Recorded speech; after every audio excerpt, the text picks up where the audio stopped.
Hai, Assalamualaikum. Assalamualaikum Abrar, apa khabar? Alhamdulillah, thank you sir. Khabar baik. Sir sihat ke? Sihat, Alhamdulillah. Okey, so sekarang hari ni kita ada sesi live Sesi live untuk program apa ni? Live with Masscomm Ikon sir. Live with Masscomm Ikon. Yes, okey, kita nak ucapkan jugalah selamat datang kepada yang menonton di live YouTube. Saya tengok sekarang pun dah start ramai orang masuk, Alhamdulillah. Tapi kita nak tunggulah kan, Abrar, kita nak tunggu orang-orang lain juga datang sekarang ni. Betul. Untuk mereka yang ada yang saksikan live hari ini, kita ada banyak speaker-speaker yang datang pada alumni Masscomm sendiri. Kita ada Abang Ezzat Asyiq daripada Penerbit Kanan WOWHOP, Kila Syahira, Ratu Wijabista 2020. Kita ada Cik Hawa Rizwana, pengacara TV, pengacara pembaca berita TV3. Kita ada Puan Zuhaila Sedek, Ketua Komunikasi Strategi di Kementerian MITI, dan juga Encik Eddy Nazarullah, Pengarah Kreatif Reprise Digital Malaysia sir. So speaker kita hebat-hebat hari ni. Betul, insyaAllah betul. Saya pun excited hari ni. Super excited sebenarnya dengan panel-panel hebat ni. Tapi itulah kita nak tunggu lagi, insyaAllah kejap lagi kita start. Kita nak start, tapi sebelum tu saya nak kena tahu juga yang datang-datang tengok kita punya program semua sekarang ni. Saya nak tahu background siap daripada kita nak tanya SPM ke kan, ada daripada diploma ke, daripada asasi ke STP. Boleh tak kalau kita sambil-sambil tengok kan Abra dengan saya berborak-borak ni, kita type dekat komen, nak tahu juga dekat komen tu. Okey, adik-adik yang tengok ni, ya, saya nampak dah ni, dia ada, Roslan ada reply kan. Okey, ada tak nak tengok, boleh tak reply kat dalam ni, you guys semua lepasan SPM ke, diploma ataupun STP, boleh tak type dekat okey, saya nampak Nazim ada tulis, insyaAllah. Okey, Wah, menarik ya. Okey, so sekarang siapa yang tengok live kita sekarang ada dalam 63 orang. Okey, spam the comment anda dari lepasan apa, SPM, STP, diploma. Okey, kita nak tahu siapakah audiens kita hari ni. Sebab speaker-speaker kita pun nak tahu anda ni siapa sebenarnya. So mudah untuk diorang nak cerita sebenarnya apakah yang diperlukan oleh anda sekarang. Betul, kita chat terus spam terus kita nampak. Oh, lepasan advertising. Okey, so adik-adik yang lepasan SPM, selamat datang kita ucapkan. Saya nampak ramai juga ni kan lepasan STPM. Lepasan STPM pun ada juga. Okey, alright. Okey. Saya nampak ramai ni daripada lepasan SPM. Jom saya nak bagi early welcome. Okey, selamat datang kepada bakal mahasiswa ataupun bakal Masscommers UiTM. Alright. Semoga anda lebih bersemangat lepas ni. Jangan lupa untuk apply di UPU ataupun UiTM online ataupun di penerapan anda ataupun di application degree anda untuk apply Masscomm. We have various program yang boleh sesuai untuk anda dan untuk kejayaan anda. Betul banyak tu, betul, sangat betul. So kita memang dekat Masscomm kita dah design program-program kita sesuai, memang suit untuk dunia pekerjaan. Alhamdulillah lah kita punya alumni ataupun kita punya graduan Masscomm, tak kira daripada diploma dan juga degree. Kita memang senang lah nak dapat kebolehpasaran graduan tu tinggi. Dan actually kalau di Melaka, Masscomm Melaka kita dah berapa kali dah menang anugerah untuk kebolehpasaran graduan sebenarnya. Okey, memang kita pernah dapat awards untuk kebolehpasaran graduan. Senanglah, habis diploma terus dapat kerja sebab kita dah equipkan you guys punya skill, knowledge and skill dengan industry standard kita cakap. Okay, betul tak Abra macam tu? Betul. Saya nak tanya, majoring apa? Okey, saya sebenarnya majoring in advertising. Dan sekarang saya fokus on new media, digital content creation. Kalau di Melaka kita ada program diploma in new media communication. Okey, kalau macam adik-adik berminat nak tahu, nak buat digital content creation, nak jadi social media expert ataupun specialist, come and join us diploma in new media and communication dekat Melaka. Serious best, insyaAllah. Betul. Saya masuk Masscomm, saya dah start buat konten. Sajalah nak promote sikit Awak semua boleh follow Instagram saya, Amirul_Abra, ataupun YouTube saya, Amirul Abra. Kat sana saya ada sediakan banyak konten-konten berkenaan dengan Masscomm. Saya cerita Masscomm tu apa, saya ulas teori-teori komunikasi, saya ulas isu-isu filem semasa. Okey, jadi untuk sajian anda, dan inilah hasilnya bila kita belajar Masscomm sebenarnya. Okey. Betul. So boleh follow, jangan lupa follow Abra. Follow Abra terus, ada banyak benda you can learn a lot from Abra punya social media. Kan? Ada banyak konten-konten menarik lah. Saya kena cakap sekarang sebab nanti speaker kita hebat-hebat, mungkin dia nak follow speaker terus. Tenggelam kita dah nanti, Abra, tenggelam kita tahu. Betul sir. So saya kena cakap siap-siap. Saya macam mana apa awak punya Instagram ID ni? Kenalah beritahu apa dia? Instagram saya Amirul_Abra. Okay, anda akan nampak gambar saya di sana nanti berbaju putih berseluar hitam. Dan untuk pengetahuan anda semua juga, saya merupakan Majlis Perwakilan Pelajar bagi Fakulti Masscomm. Jadi untuk siapa-siapa yang ada soalan, nak tanya, ada masalah Masscomm dan sebagainya melibatkan Fakulti Kebajikan, ini untuk pelajar semasa dah. Dan untuk pelajar yang baru nak apply, nak tahu Masscomm tu apa, nak tahu dengan lebih lanjut, boleh DM saya, tak ada masalah. Happy to entertain you guys sebab saya pun macam adik-adik juga dulu. Sebelum saya ke diploma degree Masscomm, saya diploma course lain. And when I discover Masscomm, I fell in love. I directly apply. Now I'm very happy dalam Masscomm. Dan sekarang very happy to in the same platform as Sir Hilmi and all our great speaker here. Betul. Saya pun macam Abra juga dulu. Maksudnya saya bukannya daripada diploma saya bukan Masscomm, diploma saya in IT. Lepas tu bila kita masuk Masscomm, kita rasa jiwa kita wah, memang di sinilah jiwa aku, kita boleh express diri kita yang sebenar bila kita masuk ke Masscomm. Kita punya creativity, kita punya communication skill, cara kita menunjukkan diri kita dekat depan public, semua kita explore banyak kan Abra dekat Masscomm ni. Betul. Dan yang paling penting sekali adalah kita tahu yang komunikasi ni ada banyak jenis. Jadi kita tahu tentang banyak teori. Bahkan yang saya menarik sekali waktu saya belajar waktu semester 1 adalah belajar relationship theory. Memang menarik. Baru kita tahu sebenarnya bercinta pun ada academically research ada. Bila anda tak belajar pasal tu, baru anda tahu kenapa orang bersedih, kenapa orang bercinta, kenapa orang boleh bercinta kat online. Itu one of the excitement part in our studies. Betul. Dan kalau kelas Masscomm ni biasanya interaktif kan, kita bercakap, kita respon dengan pensyarah, sebab itu relate dengan kita punya life kan, kita punya daily life. Apa yang tengok kat social media, apa yang tengok kat TV, apa yang tengok surat khabar, dan macam mana you berhubungan dengan orang keliling you. Saya rasa Abra ni cakap tadi adalah subjek interpersonal communication, right? Betul. Psikologi. Dia ada dua ni, tak psikologi, sosiologi ataupun interpersonal. Yang mana satu ni Abra?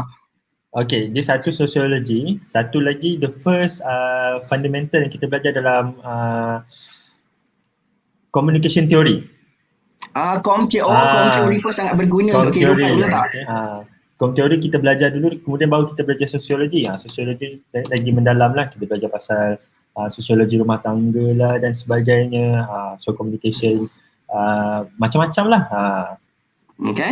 So kita belajar untuk react lebih baik, untuk menjadi seorang insan yang lebih baiklah dengan khalayak ramai. Macam kita nak bercakap, react dengan orang kan, respon apa saja orang bagi dekat kita, kita tahu nak respon balik macam mana. Sebab kita dah belajar secara teori dan kita akan praktiskan. Selama ni kan kalau kita hidup hari-hari, kita hidup, kita buat salah, kita sedar dan kita pelik kenapa lah kita buat salah ni. Dalam Masscomm dia bilang, okay, no wonder lah orang tak suka aku buat macam ni. Sebab ada teori jadi guideline dia macam ni. Dah senang. Okay, kita ni dah tak lama lagi ni Abra. Dah 12-14 ni. Kita macam, saya dah excited nak panggil panel-panel kita masuk. Betul. Saya pun kena beri laluan kepada panel-panel kita untuk bersama dengan Sir Helmi.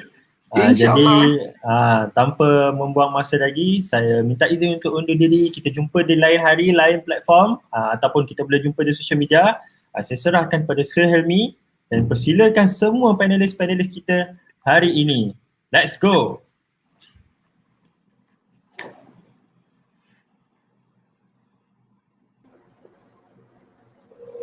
Okay, alright. Ini semua panel-panel kita, okay? Hello, Assalamualaikum. Waalaikumsalam. Okey, jom kita start sesi kita yang lebih yang meriah. Saya nak start dengan welcome semua yang datang kat sini, termasuk panel dan juga termasuk semua peserta yang ada. Okey, hai, Assalamualaikum dan salam sejahtera. Selamat datang ke program Live with Masscomm Ikon, anjuran Fakulti Komunikasi dan Pengajian Media UiTM. Okey, untuk makluman para penonton, Masscomm UiTM akan menyambut ulang tahun yang ke-50 tahun hadapan. Okey, kita nak sambut ulang tahun ke-50 ni. Dan Masscomm adalah antara fakulti yang telah lama menapak dan kekal utuh. Kita dah establish dekat UiTM since 1972. Maka alumni kita, bukan ini saja yang nampak dekat depan mata you ni sekarang, alumni kita dah terbang merata ke seluruh dunia dalam industri media dan komunikasi. Okey, I'm so excited sebenarnya. Hari ni saya super excited sebab kita ada ramai panel-panel hebat. Daripada tadi saya cakap saya excited. Ikon, Masscomm UiTM yang datang dari kalangan alumni dan para pelajar Masscomm UiTM sendiri. Okey, sebelum saya celuti lagi panjang, saya tak nak cuci panjang-panjang sangat. Saya ingatkan program hari ini adalah program yang santai dan ianya sesi perkongsian pendapat dan pengalaman. Dan kami juga lalukan ya pendapat dan soalan daripada para penonton dari channel YouTube SMFKPM. So adik-adik yang sedang menonton di YouTube, sila rebut peluang untuk berkongsi pendapat atau bertanya soalan dekat para panel kita. Tak selalu dapat peluang dapat jumpa panel-panel hebat ni yang you boleh tanya dan diorang boleh respon jawab soalan-soalan you. InsyaAllah hari ni saya akan suarakan soalan anda tu bersama panel. Kalau adik-adik tahu ada kawan-kawan sekolah lain yang minat dalam industri kewartawanan, penyiaran, pengiklanan atau bercita-cita nak jadi digital content creator, ajak kawan-kawan start program ni sekarang.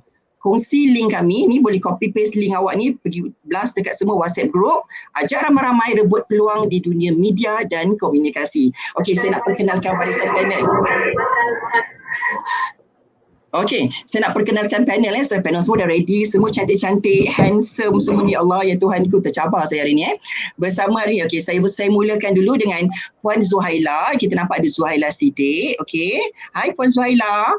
Puan Zuhaila adalah Ketua Komunikasi Strategik Kementerian Perdagangan Antarabangsa dan Industri. Okey, ini adalah antara kementerian yang sangat popular sepanjang tempoh PKP ni.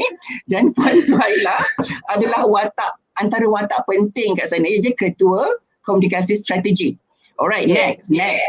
Saya nak introducekan pula. Okey, yang handsome berbaju coklat ke hijau tu kan? Okey. Encik Ezzat Asyiq Azhar, Penerbit Kanan WOWHOP. Okey, rasanya semua rakyat Malaysia dah tahu apa tu WOWHOP. Okey, walaupun you tak pernah beli, pasti you pernah terpaku melihat rancangan WOWHOP tu sendiri. Tak tahu nak buat apa, duduk, tengok TV, tengok rancangan WOWHOP. Macam best your product ni, confirm you pernah buat benda-benda tu. Okey, next. Kita nak perkenalkan pula Encik Eddy Nazarullah. Hai Encik Eddy Nazarullah. Dia adalah pengarah kreatif untuk Reprise Digital Malaysia. Okey, he is an awards saya kena cakap S lah sebab dia banyak awards dia menang. Awards winning director. Okey, dah banyak local and international awards dia dah sapu sepanjang tempoh dalam industri pengiklanan. So adik-adik jangan lepas peluang boleh tanya dekat Encik Eddy sendiri apa iklan-iklan yang dia dah buat sepanjang dalam industri pengiklanan. Kalau tanya, kalau ada soalan tu tanya, saya akan appearkan soalan tu nanti dekat skrin insya-Allah. Next. Kita ada Cik Hawa Rizwan.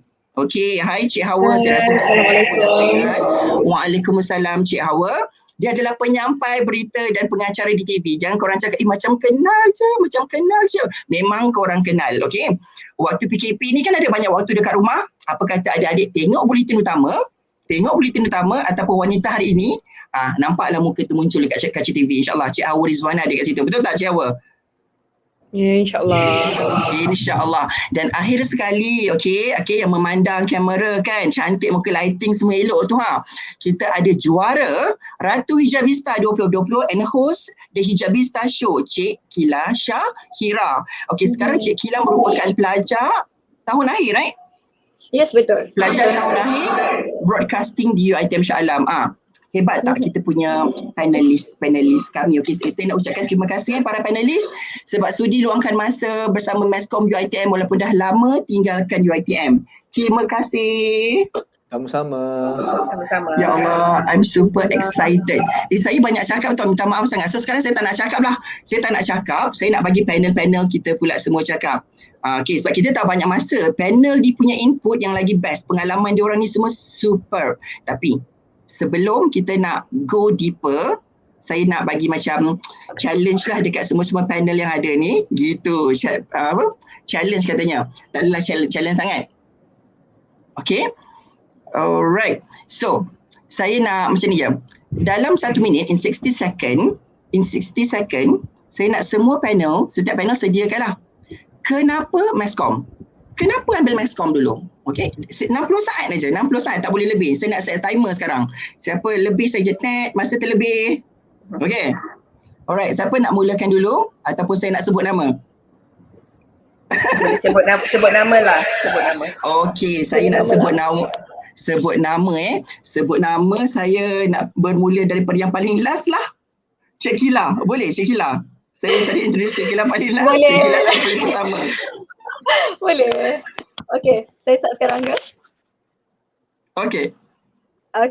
Kenapa saya pilih Masscomm? First sebab saya suka bercakap, saya suka bercakap depan kamera, saya suka bercakap depan orang ramai. So saya rasa the first reason kenapa saya nak masuk Masscomm adalah sebab saya memang suka bercakap. Cukup ke 60 second? Lagi, kena lagi.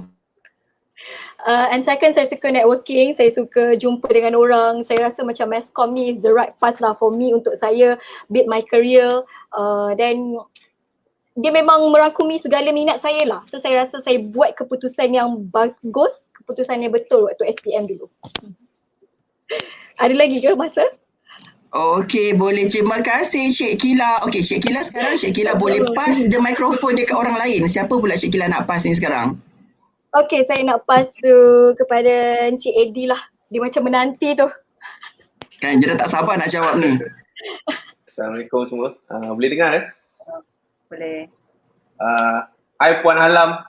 Waalaikumsalam. I saw her saying lama tak jumpa dan Puan Cifa. So those are some of my lecturers.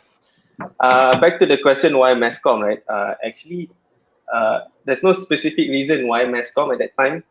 I think we all been there. Right? It's at a stage where we are still discovering nak buat apa. Biasa time tu umur right after SPM tak tahu nak buat apa. So never mind, just try Masscomm. Because Masscomm ni, what I like about it is it has so many branches. Macam let's say if you into broadcasting, right? Okay, you can go into broadcasting. If you're in suddenly halfway through yang tiba-tiba broadcasting tak kena dengan jiwa, you can go to journalism. If journalism tak kena dengan jiwa, you can just change, you know. Because also dia punya, I would say dia punya syllabus is very flexible in such a way where you can just do anything. Nak buat apa buat. Even if you're into business, right? There's a subject pasal marketing and also business 101. So if let's say for example one day you dah ambil Masscomm, you tak nak kerja as a TV presenter, you can open up your own business. Oh, time's up. Okay, bye. Jadi time's up. Okay, pass the microphone to orang lain. Pass to Puan Zuhaila lah, because like you said, she's the most important person these days. Thank you, Eddy. Hi everyone, Assalamualaikum, selamat tengah hari. Zuhaila Sedek dari Mitik, tapi bersiaran daripada rumah. Pertamanya saya rasa Masscomm is the best place for people whose heart is in Masscomm. So kalau hati you memang you suka bidang-bidang komunikasi masa ni, then you should join Masscomm. Then the most important thing yang paling intriguing for me with Masscomm is because I love the psychology of people, and Masscomm allows me a platform to explore that particular area lah. So because kita boleh faham orang, kita boleh bantu orang, kita boleh make the world a better place if you want to be idealistic in this area, because Masscomm provides you that platform to be who you are, to explore who you can be, and to do good to other people. So I think that's from me. I hope that concludes the 60 seconds that I have. Okey, cukup. Tepat. Memang masa 56 saat dia bagikan terus. Okey. Memang ada timer ke Cik Puan Zuhaila dekat depan tu? Tak ada, dah biasa kena marah kan kita kita biasa menjawab. Alright. So, Puan Zuhaila nak pass kat siapa pula sekarang? Okey, saya pass kepada Cik Ezzat. Hai, Assalamualaikum. Okay semua, basically kalau kita nak cakap kenapa Masscomm, I have to be honest lah, for myself sebenarnya saya ni waktu sekolah saya tak adalah belajar pandai sangat, okay, I don't really have a good result sebenarnya pun, okay, but in a way kat sekolah kita akan ada satu orang kata mentor ataupun this inspiring teacher yang akan bagi kita macam sentiasa galakan. So waktu sekolah bila saya dapat result, so I think I'm quite down. Saya macam tak tahu, tak ada hala tuju apa yang kita nak buat, apa yang saya nak kena sambung, because looking at everyone else, semua pursuing in something that they love so much, they want yang something yang good. So I was thinking masa apa aku nak buat. So my teacher coming to me macam why don't you try Masscomm? Okay, I can see myself in you. So dia rasa macam, so bila saya dengar benda tu saya rasa macam terinspirasi, and she has inspired me so much. And daripada situ juga saya rasa macam I need to give myself a try, and itu adalah sesuatu benda yang saya takkan regret sampai bila-bila lah. To choose Masscomm as my proses pembelajaran dan juga dalam masa depan ialah sesuatu benda yang boleh, something yang saya boleh carry, and in order juga saya nak inspirasikan kepada orang ramai. Cukup kan aku cakap? Boleh, cukup. Boleh. Okay, so last person kat dalam ni last person, right? Ya, saya pass kepada Hawa. Yes. Okay, Assalamualaikum semua. Okay, kalau the main reason lah, antara sebab utama kenapa pilih Masscomm, sebab minat saya pelbagai. Saya suka macam-macam, suka crime, suka law, suka fashion. Lepas tu after consult dengan beberapa kawan-kawan lain kan, lecturer semua yang berpengalaman dalam bidang Masscomm ni, most of them cakap pilihlah journalism, because journalism adalah satu major ataupun satu program yang you belajar semua. So betul lah, sepanjang 6 semester masa degree dulu dekat journalism, memang kita belajar psychology, sociology, kita belajar business, kita belajar sports, kita belajar copy editing semua. And then especially bila journalism ni, you akan baca banyak, you akan tulis dengan banyak, ilmu tu bertambah, because kalau diri saya sendiri memang suka belajar, memang suka explore, tak ada anything specific in life, just go with the flow, apa yang ada ikut je and make the best of it. So my principle is just go with the flow, apa yang kita minat kita buat. Jadi ni kalau minat tu dah banyak, kita rangkumkan satu dalam journalism yang you can write for fashion, you can write for crime, you can write for law kan. So I think Masscomm and journalism was definitely pilihan yang terbaik, dan alhamdulillah tak menyesal sesaat pun lah memilih Masscomm dan juga journalism. Okay, Hawa dah cukup masa, terlebih dah pun tu ha. Okay. Alright. So, sebab Hawa tadi ada banyak kali cakap pasal minat, pasal interest, pasal assignment yang menarik kan. So, saya nak tanya dekat panel, ada tak you guys ingat-ingatlah zaman-zaman belajar dulu kan, ada tak segmen-segmen you guys yang menarik, projek-projek yang you guys rasa menarik, tak boleh lupa sampai sekarang, tak boleh lupa projek tu ataupun dia melibatkan community ke, ataupun rasa okey, inilah kali pertama aku menapakkan kaki masuk ke studio, pergi dekat TV3, pergi ke media ke, ada tak sesiapa nak kongsi pengalaman belajar dekat UiTM, benda-benda macam tu? Puan Zuhaila ingat lagi tak? Ada ingat boleh. Bayangkan dah lama ni boleh ingat lagi ni. Boleh, because Cik Hilmi ada suara, kena mute kan kot? Okay. Alright, so sebenarnya bila kita join journalism ni, I'm a gen student. I was a gen student and I was a journalist for 10 years before I jump and move to the public sector. So masa I buat internship, if I can just share lah pengalaman I masa buat internship. Masa tu I was with the Malay Mail. Masa tu Malay Mail dia community paper tau. So community paper ni dia banyak pergi buat story about people, about the public lah, man on the street. So ada satu topik tu pasal kita nak find out how courteous Malaysians are to people yang memerlukan lah, orang yang memerlukan. So masa tu a bunch of us, a group of interns from UiTM, kita diarahkan oleh editor untuk buat undercover. So masing-masing ada role lah, ada kena jadi ibu mengandung, ada yang jadi peminta sedekah. I jadi orang buta. So masa tu kita tak ada kereta tau, masa tu kita student kan, tak ada kereta, naik bus.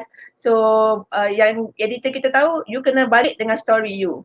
So I pun masa tu naiklah bus, naik train, naik bus, atau pergi dekat Masjid India. I fikir macam mana I nak jadi orang buta ni. Sebab masa tu I naik train, naik bus semua pakai backpack, you know, tak ada apa. I biasalah boleh pergi jalan buta-buta lagi kan. So and then I was with a photographer, and then I went to a kedai runcit.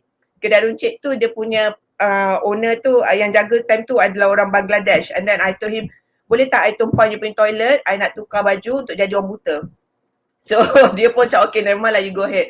So I went to the toilet and I changed, I went out, I pinjam tongkat orang buta daripada Malaysian Blind Association. I pakai baju buruh, I pakai cermin mata hitam, I pakai tongkat tu, I pakai tudung. And then I keluar je, I jadi orang buta. So I keluar buat-buat langgar, tak nampak kan. And then my editor said that masa I jalan tu, tak ada orang pun yang tolong, tak ada orang pun tengok. All the young people, they didn't even look at people like us lah, yang masa tu kita undercover kan. Tapi ada satu moment tu my editor suruh cross the road. So at the time I was like, alamak, ni kalau orang tak tolong ni memang I lari je lah. And then masa I nak cross tu, suddenly ada satu pakcik datang. Satu pakcik datang, dia cakap, Dek nak pergi mana ni? And then I cakap, oh tak apa pakcik, saya nak pergi Chowkit. Memang pakcik bawa naik bus. Dia dah bawa naik bus pula. Barang I semua dekat kedai runcit tu kan. So and then I said, and then I panic and then I said, pakcik tak apa. Saya baru je buta. Saya nak jalan lagi kat Kuala Lumpur. Saya baru je buta. Saya baru je buta. So sebab I panic time tu, and then fotografer I kat atas jambatan mana dia dah gelak-gelak, and then you know, and then kita balik and then kita we did the story. So you know, the process of developing that story is is a memory yang you takkan lupa sampai you mati, you know. So these are the types of stories that journalism punya area can provide you. Sebab kalau you pergi dekat sektor accountancy ke apa, you know, it's good, but it's good in a different way. Tapi journalism, it provides you access to people, the story of people. Betul, saya selalu dengar kan, journalism memang provide you access to the people. Dulu masa saya intern pun saya ingat memanglah kita boleh follow orang pergi mana-mana, pergi nak interview menteri ke whatsoever kan, nak pergi fashion show. Saya ingatlah waktu di Astro awal ni memang kita dapat pergi masuk akses ke fashion show, orang lain susah nak masuk, kita dapat masuk backstage pass semua kan. Berangan lah juga masa tu. Kan. So yang lain-lain ada tak pengalaman, maybe sepanjang belajar you guys ada buat projek community ataupun projek yang pergi ke melawat ke negara orang lain ke, ada tak buat zaman-zaman dululah? Ada tak kalau macam Ezzat ada buat apa dulu masa belajar? So okay, dia macam ni, kalau ikutkan kita punya proses saya daripada diploma Masscomm dekat Rendu, lepas tu saya go for degree dekat Shah Alam in broadcasting. So kalau nak cakapkan dari segi apa yang kita masa waktu belajar tu, apa yang saya boleh ingat, there are so many things, banyak benda yang kalau boleh saya nak share mengenai pengalaman dari segi proses pembelajaran Masscomm itu sendiri, dan juga orang kata apa, zaman waktu belajar, banyak benda kita nak cerita. Tapi apa yang saya boleh ceritakan adalah dari segi proses pembelajaran itu dalam mengenali Masscomm dan juga broadcasting dalam satu masa itu sendiri adalah daripada waktu semester 5 tak silap saya, broadcasting degree. Something yang selama ni kita belajar teori, kita hanya menonton TV, bagaimana apa yang dah ditayangkan secara langsung ya, faham tak? So maknanya, tapi bila one time tu kita diberi satu tugasan, satu subjek live show, kita kena buat live show pada part 5. So selama ni kita hanya belajar dari segi sudut individu. Maknanya dari sudut individu tu kita belajar untuk kita nak dapatkan grade tersendiri. Tapi pada waktu ketika itu di mana kita buat kita diberikan dalam satu kelas, kita berikan satu kumpulan untuk kita nak buat group broadcasting, satu group untuk kita nak buat, kita kena perform satu live show di mana kita kena jemput artis-artis ataupun orang-orang yang bergrade A punya selebriti untuk datang ke studio untuk kita buat satu live show sendiri. Okay, daripada situ apa yang saya boleh ingat adalah itulah pertama kali untuk saya merasakan experience untuk kita nak buat live show, dia punya vibe tu.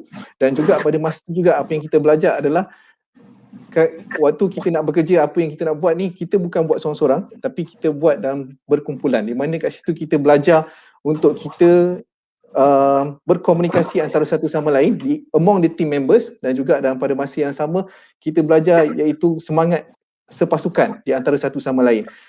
Di mana selama ni kita rasa macam aku belajar untuk aku punya grade, aku belajar untuk aku punya grade. So tapi kat situ apa yang betul-betul buka mata saya, this is something yang kita rasa macam kita tak pernah rasa sebelum ni. Kita rasa macam wow, selama ni aku perlu bantu orang lain untuk kita punya kejayaan. So in a total, to make something success, apa yang saya belajar it's not only about you, but it's also about others around you. So selama tu bila saya dah apply kan waktu kerja, dan kita boleh nampak dengan lebih jelas lah di mana untuk kita nak hasilkan sesuatu show ke, kita nak hasilkan sesuatu benda, dia bukanlah untuk seorang tetapi dengan kerjasama semua orang. That's something that I learn so much lah daripada waktu belajar sehingga sekarang. Okey, kita dah dengar daripada orang yang dulu belajar journalism. Lepas tu kita ada Encik Ezzat yang memang belajar broadcasting, right? So kita nak dengar jugalah orang advertising ni, orang-orang advertising ni dia belajar apa dulu masa degree, apa projek-projek menarik yang dia buat sepanjang 3 tahun di UiTM Shah Alam tu. So siapa orang advertising? Orang advertising paling best kan. Okey. Yang lain. Serius. Sentak orang lain je cakap orang lain semua tak best. Advertising paling best. Okey. Macam mana yang best? Saya tanya lecturer semua dekat advertising paling best. Well, actually kan, when it comes to all of the assignments kan, semua sama je. I would say my experience with Kak Zuhaila, with Encik Ezzat, I would say it's the same. Kita keluar we went out of our campus, kita pergi shoot this, shoot that, semua sama, and then everybody would have the same kind of story. We had to do this, we had to do that. But I would say the most interesting part of my time dekat UiTM is the chance to go as an intern dekat advertising agencies. Because why? If tak masuk universities, you will not get the chance to be part of those agencies. Because sebab kalau let's say for example you bawa you punya SPM cert, you kata you nak intern dekat sini, I don't think they will layan you. Right? But if you say you're an advertising student, dia bagi you chance untuk masuk. But that's when I went all out. And that's when I got my first award, professional award that time. Masa tu I was still an intern, but I was given a chance to be part of a huge project yang memang I go all out. Actually it's for Petronas Hari Raya. It was the pressure was so high at the time because it was the first Hari Raya commercial right after Yasmin Ahmad meninggal. So all eyes are on you, all eyes are on you. So whether you whether you make it or you break it lah, but basically people will definitely gonna compare you dengan the legend lah. Because Yasmin Ahmad kan, she's there, she's an icon. So whatever you do, people will just compare you. And yeah, we took that challenge. The pressure was there. We went all out, and yeah, I got an award because tu macam I would say it's something that UiTM should be proud of also because it was won by a student. That time I was still a student. Masa tu tengah intern lah. Masa tu tengah intern. Tengah intern, team tu dah dapat awards. Ya. Letup. Okey. Bangga lah UiTM of course lah bangga. UiTM patut bangga. Kan, sangat bangga lah. Masa tu tengah student lagi kan. Masa tu tengah student. So yeah, tu macam I think that would be a different experience yang I would like to share dengan the rest of the viewers here lah, because all those assignments semua, I would say it will be the same. You guys will do the same thing that we've been doing, or the thing that we've done before. Okey, saya kan bila Encik Eddy dia cakap tadi masuk ke industri, kita pergi ke agensi. I still remember kita dekat Masscomm, kita memang selalu ada buat visit. Saya tak tahulah zaman you guys ada buat ke tak. Kita memang setiap sequence lah, setiap program akan buat visit ke industri. Saya rasa program publishing akan bawa student pergi dekat publishing company.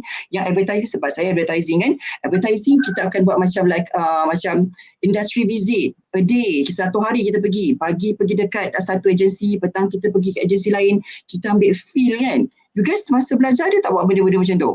Ada kan, kita pergi tengok dalam industri macam mana dia orang bekerja betul-betul.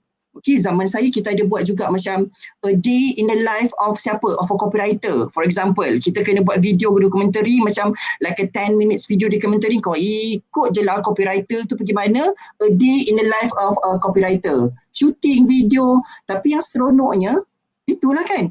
Kita ikut kat mana akses dia boleh pergi, kita boleh ikut sama. Waktu belajar, kalau tanya saya waktu belajar kita dah rasa diva sangat lah masa tu. Wow, hebatnya aku. Orang lain tak boleh masuk tempat macam tu, aku boleh masuk. Kan? Hawa dia nak share apa-apa? Hawa? Okay, journalism dulu kita ada yang paling ingatlah a day with a broadcast journalist dan ada juga a day with a print journalist. Masa tu kalau a day with a broadcast journalist, masa tu ke Bernama TV.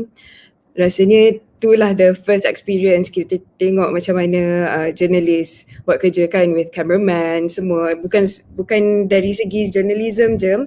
Once you dah dekat Bernama tu, you tengok how broadcasting work kan, PR macam mana.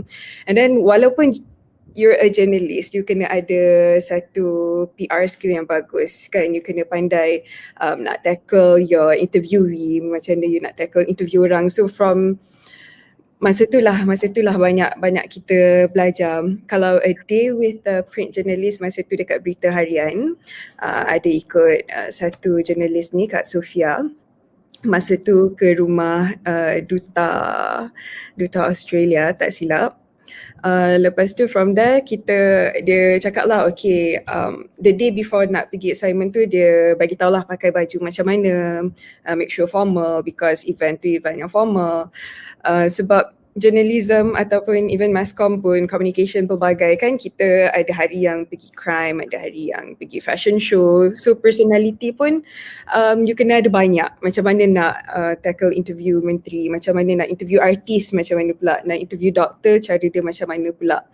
So dari situlah kita belajar, dan internship memang satu pengalaman yang sangat berharga.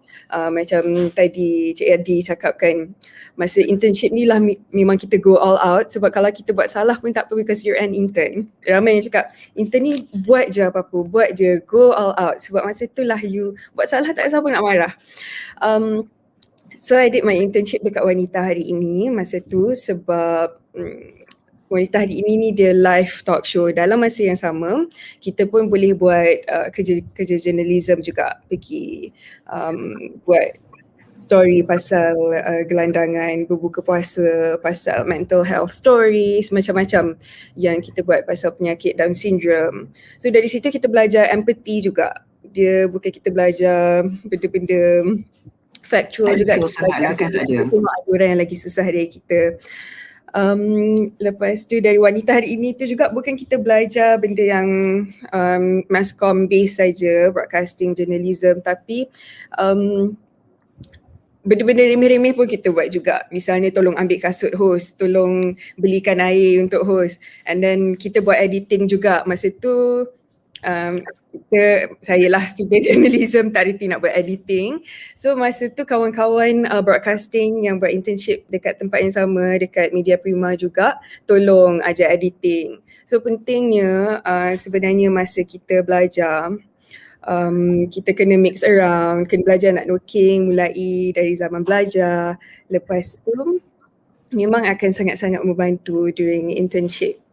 Dan Alhamdulillah tak sangkalah dulu dari intern yang dari 8 pagi sampai 3 pagi dekat office tu, ada kalanya sekarang ni pun dekat situ sebagai salah seorang staff dekat situlah. Alhamdulillah. Jadi pengalaman tu make kita grow, at the same time make us humble juga. Okay, nice. Okay, kalau kita tanya-tanya pengalaman lah Cik Hawa, Cik Ezzat, Puan Zuhaila dengan Cik Eddy, ini semua zaman-zaman yang sebelum KP tau. Mereka ni adalah orang-orang yang belajar face to face. Okay, kita nak tahu juga sebab you guys ni nanti bila yang masuk akan masuk zaman-zaman belajar online ni. Zaman-zaman COVID kita cakap ni, semua belajar online. Saya Okay, sempat belajar masa COVID. sempat. Saya baru habis master. So the first year face to face, and then the second year, which was last year, masa tu dah start PKP. So separuh face to face dan separuh COVID masa tu. Separuh online. Oh, dapatlah, sempatlah rasa kan. Tak Dapatlah adalah. dua experience. Ada pros and cons dia. Ada pro and okay, dengar tu ada pro and cons dia. Okay, kalau macam Kila macam mana pula tadi? Kila memang full online ke macam mana? Kila memang this semester Kila start degree dekat UiTM Shah Alam, and sekarang memang daripada Kila hari tu masuk dekat UiTM Shah Alam hanya 2 minggu je.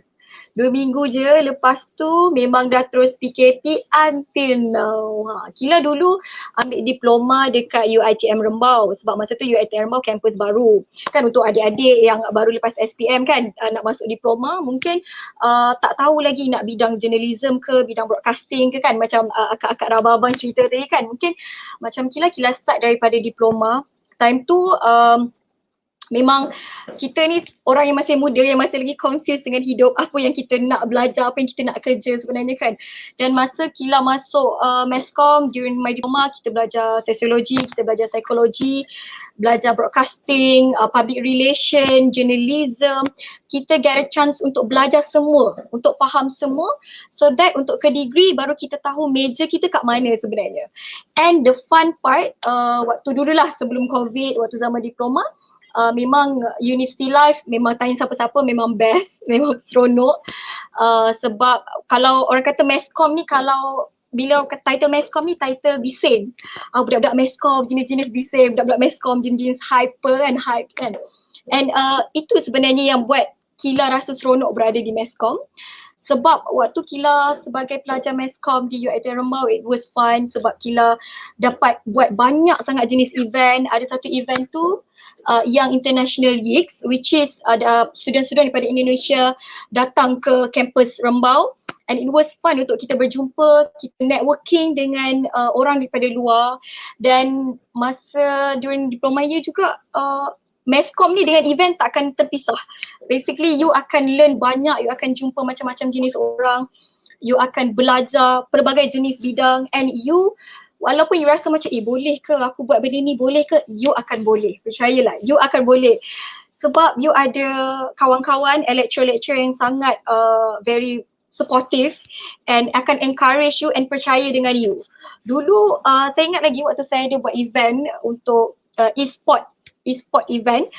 E-sport ni, saya dengan e-sport ni, saya tak suka game. Kila memang tak suka game, tak layan jenis game online ni lah kan. Tapi kita kena buat event e-sport ni, and macam mana sebelum kita buat something kita kena tahu, kita kena faham dulu, betul? Kila jenis tak main Mobile Legend ke apa ke, Kila memang tak main. Selalu tengok orang main, Kila bukan jenis game, online game punya orang. And waktu tu lecturer bagi tugas untuk kita orang buat event e-sport, and nampak macam semua orang nampak macam boleh ke kita buat event ni. It was so hard. Funding dia of course dia akan banyak sebab e-sport ni melibatkan teknologi, komputer, itu ini sponsor memang kita kena cari. Tapi bestnya waktu tu subjek event management. Sebab tu saya cakap dekat diploma you akan belajar subjek and you akan explore. Dan waktu subjek event management tu, I buat event e-sport tu, alhamdulillah kita orang dapat sponsor yang sangat banyak daripada hari-hari waktu tu, and kita orang dapat engagement yang banyak daripada pihak-pihak e-sport luar, dan itu was a great and was a big event lah for me during that time. And benda yang kita rasa kita tak boleh, sebenarnya boleh. Time tu saya handle under marketing. Macam mana I nak market I punya event, macam mana I ingat lagi tu pergi Medan, turun Padang, bawa banner. Budak-budak Masscomm kan jadi bising kan, datanglah event kita. And sebenarnya benda tu it was fun. Walaupun kita tahu akan penat. You pergi kos mana-mana pun memang akan penat lah. Kadang-kadang pukul 5-6 pagi kita tidur kan sebab sama-sama dengan kawan-kawan buat event. Planning tu lah akan ada down, rasa macam tak yakin. Rasa macam tak nak lah kita buat ni. Tapi macam saya cakap, ada lecturer yang sangat bagus yang bila kita duduk depan dia, I know you can do it. I know you can do it. Macam tu je. So kita yang jadi macam Okay, kita sahut cabaran tu. Saya sahut cabaran untuk saya handle under marketing, which is something new for me. I learn macam mana nak market my event, macam mana I nak jumpa dengan orang-orang, I nak hire siapa untuk promote my event during that time, and it was fun. And ada juga event Elysium that time. I buat pantomime, which is dapat pujian daripada Akak Raja Fazura that time, and it was great. Macam abang-abang kakak kita cerita tadi, masuk Masscomm ni you akan banyak benda belajar. Contoh, saya setuju dengan Hawa. Saya setuju dengan Hawa tadi. Saya waktu saya sekolah, saya minat law. Saya nak jadi lawyer. Saya minat TESOL. Saya macam-macam minat. Tapi ayah saya tak setujulah, ini tak setujulah. Sampailah pengetua saya bagi tahu, Kila, I rasa you ambil Masscomm. Saya macam Masscomm tu apa? So saya banyaklah baca dekat blog macam mana ada interview rupanya kan. Adalah fasa-fasa dia tu, saya rasa macam okay, why not, saya just go. And waktu masuk diploma, macam saya cakap, I learn a lot. Memang you akan nangis, you ada breakdown, you tipulah. You pergi mana-mana tak ada breakdown tu tipu. Tapi yang paling penting macam mana you nak bangkit balik, macam mana you just enjoy the moment. Sebab macam sekarang musim-musim COVID ni, bila kita tengok balik dulu macam ya Allah best je kan kalau dapat kita buat event lagi. Tapi untuk adik-adik yang akan masuk, kemungkinan akan masuk online kan. Alhamdulillah so far, walaupun dia memang menguji mental dan fizikal sebab kita berada dekat rumah kan, mentally lah sebenarnya, tapi alhamdulillah survive. Tak ada apa yang perlu dirisaukan sebab lecturer memang sangat-sangat bagus. Diorang sangat-sangat memahami. You kena selalu bagi tahu kalau ada problem ke anything ke, just be honest with your lecturer. Diorang pun sangat memahami, banyak membantu student-student juga. And ada kawan-kawan yang orang kata supportive, kawan-kawan yang sama-sama boleh tolong susah senang you. It's very important during online learning. Sebab kalau you terlepas atau apa-apa, diorang ada untuk bagi tahu you. Macam tu, macam ni. So it's very, saya sangat welcoming adik-adik untuk masuk Masscomm sebab it's very fun sebenarnya. Nampak kita sekarang ada dua contoh. Kita ada Cik Hawa dengan Cik Kila yang survive belajar secara online. So adik-adik kat luar tu jangan risau. Kalau Cik Hawa dengan Cik Kila boleh survive, definitely you guys pun boleh. Okay, tapi sekarang kita nak jawab soalan daripada penonton. Dia ada soalan yang sedikit, yelah Masscomm kan suka benda-benda panas-panas sikit kan. Dia ada sedikit panas ni. So harap-harap panel jangan terbakar sangat ya. Tapi baca, hayati dan jawab ya. Okey. Ni ada Amirah Rani tanya, saya baru terlintas satu ucapan di Twitter, lepasan SPM jangan sambung Masscomm, tapi sambunglah kos lain seperti law, political science. Okey, pandangan panel semua macam mana? Sebab siapan dari orang media juga ni. Oh my god. Okey, saya serahkan kepada panel expert-expert yang dari untuk jawab. Okey, jangan sambung Masscomm, sambung benda lain. Nak cakap apa ni? Allah, nak cakap macam mana ni? Okey, maybe saya boleh mulakan dulu. Boleh. Okay. So I think the most important thing to adik-adik yang you kena ingat, you apply apa-apa pun, you mesti apply benda yang you suka. Nombor satu. You kena kalau you tak sure you suka ke tak, you kena explore and muhasabah diri. Okay, ada potensi tak I ikut personality dan kebolehan dalaman I untuk buat benda ni. Dan kalau you rasa macam on the fence, then maybe do some research, belajar, tengok contoh-contoh bukan kat dalam Malaysia je tau, tengok kat overseas punya example juga. So you need to do a lot of research. Masscomm is all about the agility, kita punya kebolehan, kita punya ketangkasan dalam mencari maklumat. Dah dulu masa I start journalism, internet punya usage is still lagging tau. So kita banyak pergi library. Kita kalau nak tengok story dulu, kita pergi library, kita tengok tau dokumen, buka ni satu-satu cari news yang dulu. Sekarang ni everything is at your fingertips. So your world now in the current context, the current economic context around the world ni, you punya world is your laptop. Internet is your world. So you need to find everything on your dekat alam maya ni. So you kena lebih agile tau. Unfortunately because you tak boleh experience the situasi sebenar, the real situation on the ground, tapi that one can come later. Cuma dalam masa sekarang ni I rasa untuk ada perception that Masscomm is somewhat lower daripada law dan political science is not fair lah, because it's a very different subject. You cannot compare these two. It's not apple to apple. You know, law, dia punya context is different than comms. Comms is about people. Comms is about bringing law people with political science people. That is our role. So I think for someone to, when you see a statement like this, you need to take a step back, think first, do some research, and understand the context of this person that posted this, and also the context that you should take for yourself. Okay, thank you Cik Amy. Okay, alright. Thank you very much. Jawapan tu jelas kan.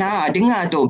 Ada panel lain nak tambah? Sebab kita ada banyak soalan ni. Banyak soalan masuk sekarang ni, macam penonton aktif hari ni.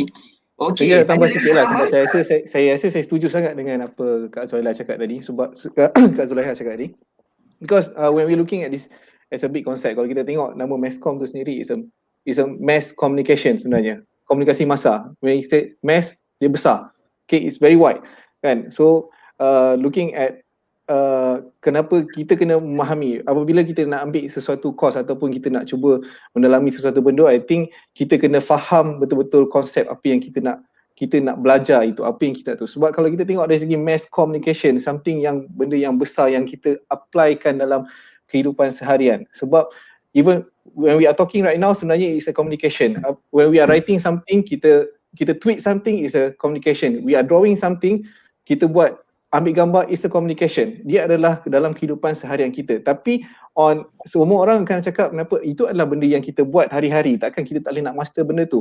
Ya, tapi bila kita belajar mendalami dia akan jadi sesuatu yang lebih baik untuk kita memahami. Contoh macam bagaimana kita nak react kepada tweet macam ni, ia juga adalah satu communication, satu understanding on how you want to accept it. Okay, bukan nak cakap kurang, tetapi kalau kita kurang memahami konteks dia, macam mana Puan Zuhaila cakap tadi, kita akan rasa macam apa benda kan, marah, kita akan put out something yang negatif.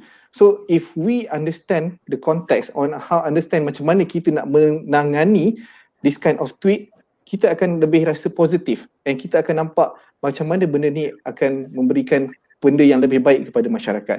So macam yang di-referkan tadi, law is different thing. Political science is something else. Okay, when we are learning Masscomm, when we are learning communication, is totally about delivering message yang kita nak sampaikan. Even sekarang ni kalau kita nak post Instagram pun, kita nak menyampaikan sesuatu kan, kita akan berfikir. Sebab itu kadang-kadang kita akan stumble into something, posting yang doesn't make sense, yang akan menimbulkan kemarahan orang lain. So we have the ability to adapt. Okay, I must say that kita sebagai Masscommers, kita ada ability to adapt in that kind of situation, dan juga in any kind of situation. Like me, macam kalau boleh saya terus jawab kepada soalan yang kedua tu, on how kita jangan tengok Masscomm as only on media. Okay, Masscomm is wide, di mana kalau kita ada ability to have a proper communication, kita bukan saja akan macam mana Cik Eddy cakap tadi, when you are doing broadcasting, you can suddenly do advertising, you can suddenly do journalism, you can do interpersonal, and you can do corporate com, because the ability that you have when during your learning process tu, you ada kelebihan daripada orang lain, meaning you are adaptable to any kind of job scope and situation. Itulah apa yang saya nak cuba kongsikan lah setakat ini.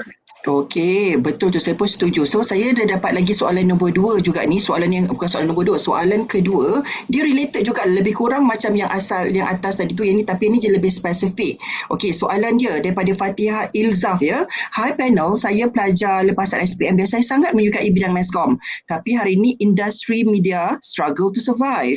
okay, my parents risau dengan my choice, how do I convince them? Okay, ada siapa tak nak jawab? So kita tahu kan media banyak yang company yang tutup and all. Okay, ada siapa nak respon? I'll take this one. I think go back to the previous soalan kan. Dia kata dia nak ambil Masscomm, but some other people kata ambil law better not. But I think just go with whatever that you think is yang you minat lah.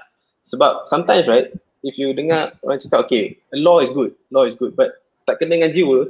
So imagine how many years nak kena hadap benda tu kan. It's a waste of time kalau tak kena jiwa. Betul tak? So it's better for you to pursue something that you really like, so that nanti bila you keluar ada sense of puas hati tau. Puas hati, and then bila you kerja pun you do something that you like. So for Fatihah Inzaf, right, I would say during this crisis and trying times, everybody is struggling. But I would say from advertising punya perspective, yes, we are struggling as well. But we adapted very well to a point yang kita sampai tak cukup orang kat office. We're still looking for people. And the business is growing to in such a way where, because kita ada clients tau. Most of our clients, they are from oil and gas, F&B. F&B is booming lah, I would say. Because orang akan makan. Orang nak makan, right? So how do you communicate to people makan benda ni instead of benda tu? My client is KFC. How do you get people to order KFC versus McDonald's? So the briefs or the I'll say the business will definitely come. Cuma the challenges is different. And like I said, I'm proud to say that at Reprise, kita tak lay off people pun masa crisis. In fact, we are still hiring, and some of our staff dapat increment dan dapat bonus during COVID punya pandemic. So that shows how we are able to survive, and also not just survive, but thriving.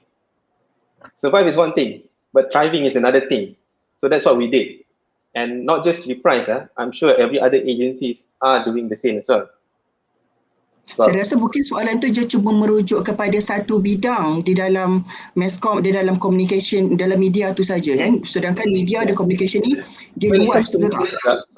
Sorry to cut you off, but when it comes to media juga, dekat media prima, I'm sure there's a lot of programs are happening also.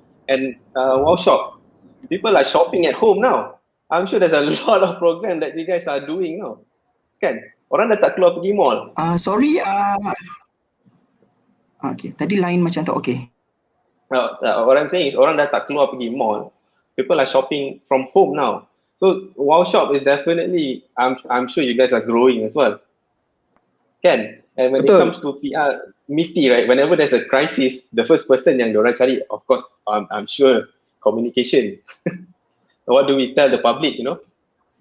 Kan? Dan communication pun sekarang evolving, right? Kita dah ada wujud kerjaya-kerjaya baru macam like social media, social media specialist, even dekat social corporate media influencer semua kan?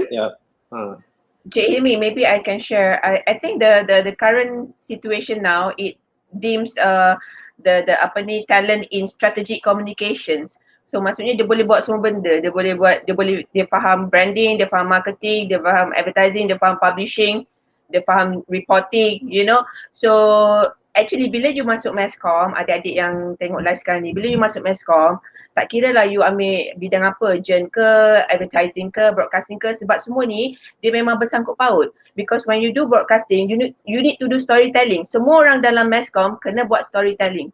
Bila buat broadcasting, bila Hawa do a reporting, when Hawa does a reporting, then she needs to find a story, right? So the process of finding that story is something that all of us dalam Masscomm kena buat. Advertising pun sama. Macam mana you nak capture orang punya attention dalam masa 3-5 saat? You know, there's a lot of ada rules lah. And even online marketing. Now, because what Eddy said just now, everybody, semua talent-talent kat luar, adik-adik yang tengok live ni, you kena think like an entrepreneur. Entrepreneur ni, dia akan tengok, dia akan tahu kebolehan dia time crisis. Sebab dia akan cari jalan untuk survive. Bila dia cari tu, jadi dia akan discover benda yang dia tak tahu dia boleh buat. So jadi dalam konteks sekarang ni, dalam online learning, and I know it's very challenging because tak ada face to face, tak ada human engagement, hati you are transferring your hati melalui laptop, you know. So it's very challenging, but that is where Masscomm students can thrive because they are very agile. Sebab you campak lah diorang buat apa, diorang boleh buat. So Masscomm ni is teaching you how to be a good human being when you as you grow older. Betul tu. Saya pun setuju dengan May I add on sikit je. Boleh Hawa. Macam tadilah yang semua dah cakap memang semua interrelated kan. Macam even orang cakap orang tengok TV lagi ke, orang still baca newspaper ke. Even kalau kita tengok newspaper, berita harian, NST semua convert to digital. And lagi banyak orang tengok kan, lagi banyak hit kan, through clickbait ke whatever kan. Dari situlah iklan masuk, dari situlah advertising do their job kan. Sekarang ni kita bukan struggling tapi we're trying to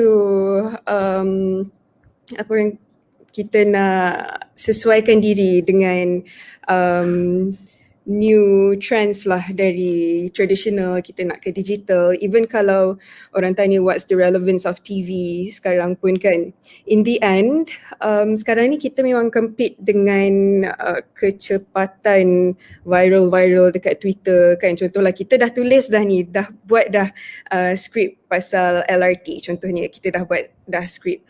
Tiba-tiba ada update baru dekat Twitter yang dah viral. Kita ni dah basi dah. So during live contohnya, tadi as a reporter, kalau during live as a news presenter, kata okay, skrip dah tukar sebab ada update baru. You kena, your journalism skill pun kena ada juga, bukannya sekadar di depan kamera untuk nak baca without understanding anything kan. Tapi once you have the journalism skills, once you faham advertising apa kerja dia, broadcasting apa kerja dia, benda tu sangatlah membantu. And in the end semua orang perlukan media. You bangun pagi, keluar rumah, tak keluar rumah pun you perlukan media and perlukan communication. So to me the relevance, Masscomm punya relevance memang masih kekal utuh, dan depends on your passion, dan hiraukan yang lain. Just do what you think what's best for you. Okay, thank you. Kila dia nak ada bagi point of view daripada student kan, jadi anak ke nak jawab macam mana dengan mak kalau dapat soalan macam ni? Okay, Kila faham sebab kita pun pernah berada di situasi macam ni kan. Dulu macam kita nak ambil something yang boleh bawa benefit waktu kerja. Kita selalu fikir macam tu. Tapi sebenarnya kita takkan tahu selagi kita tak lalui the process first. Faham tak?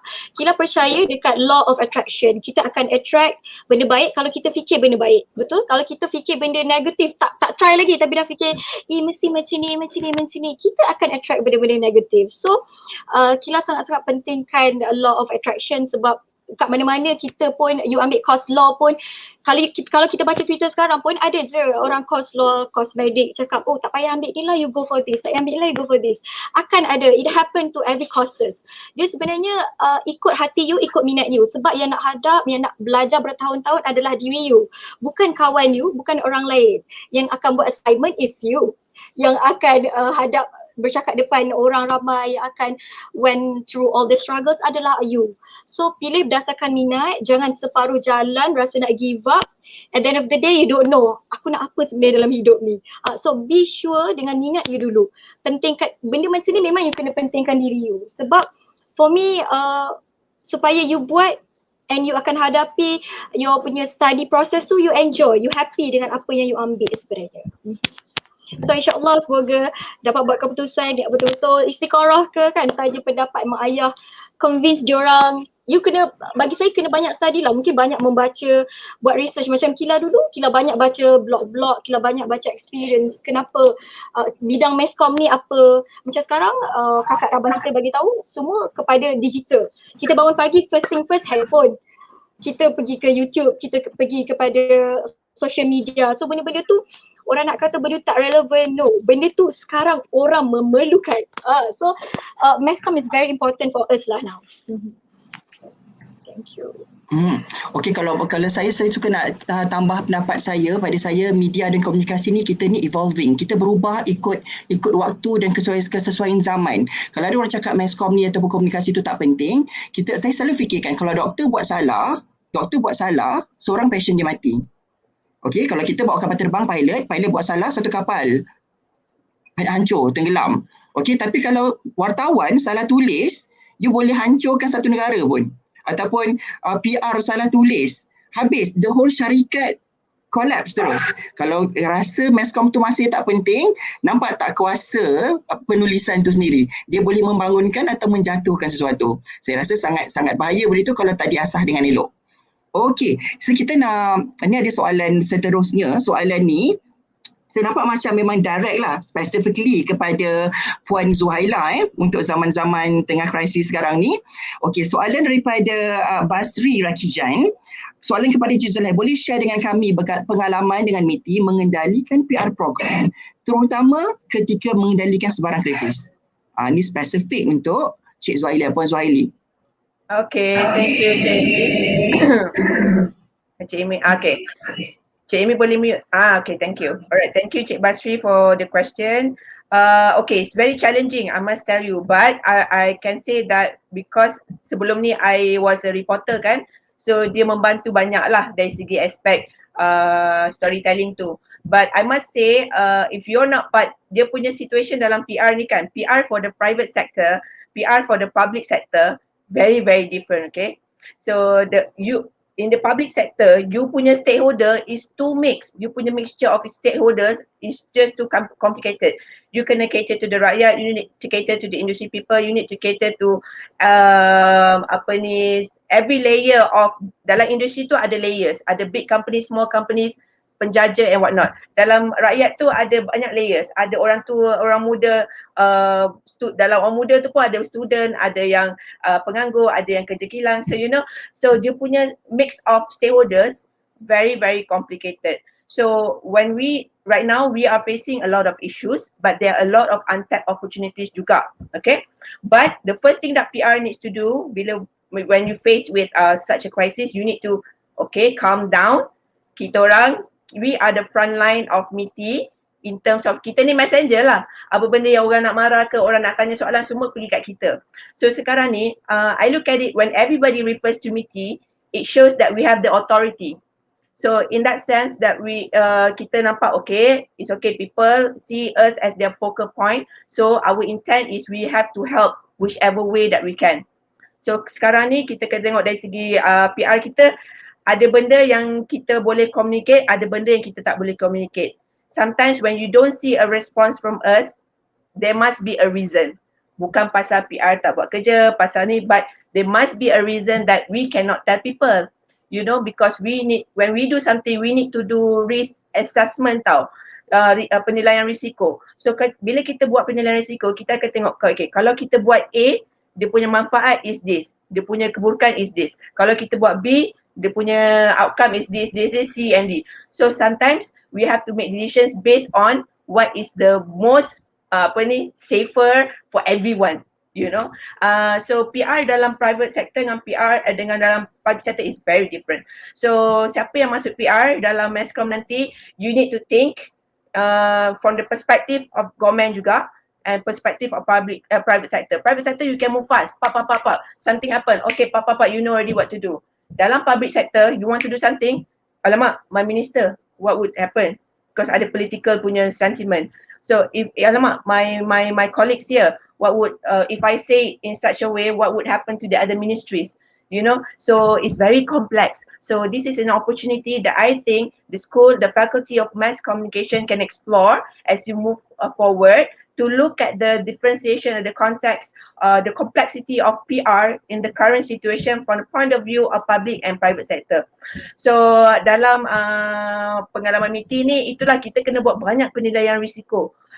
Tapi the most important thing is that we need to keep calm, we need to provide people the avenue to express, we need to respect, even though people condemn ke apa, tak apa, respect their space to express.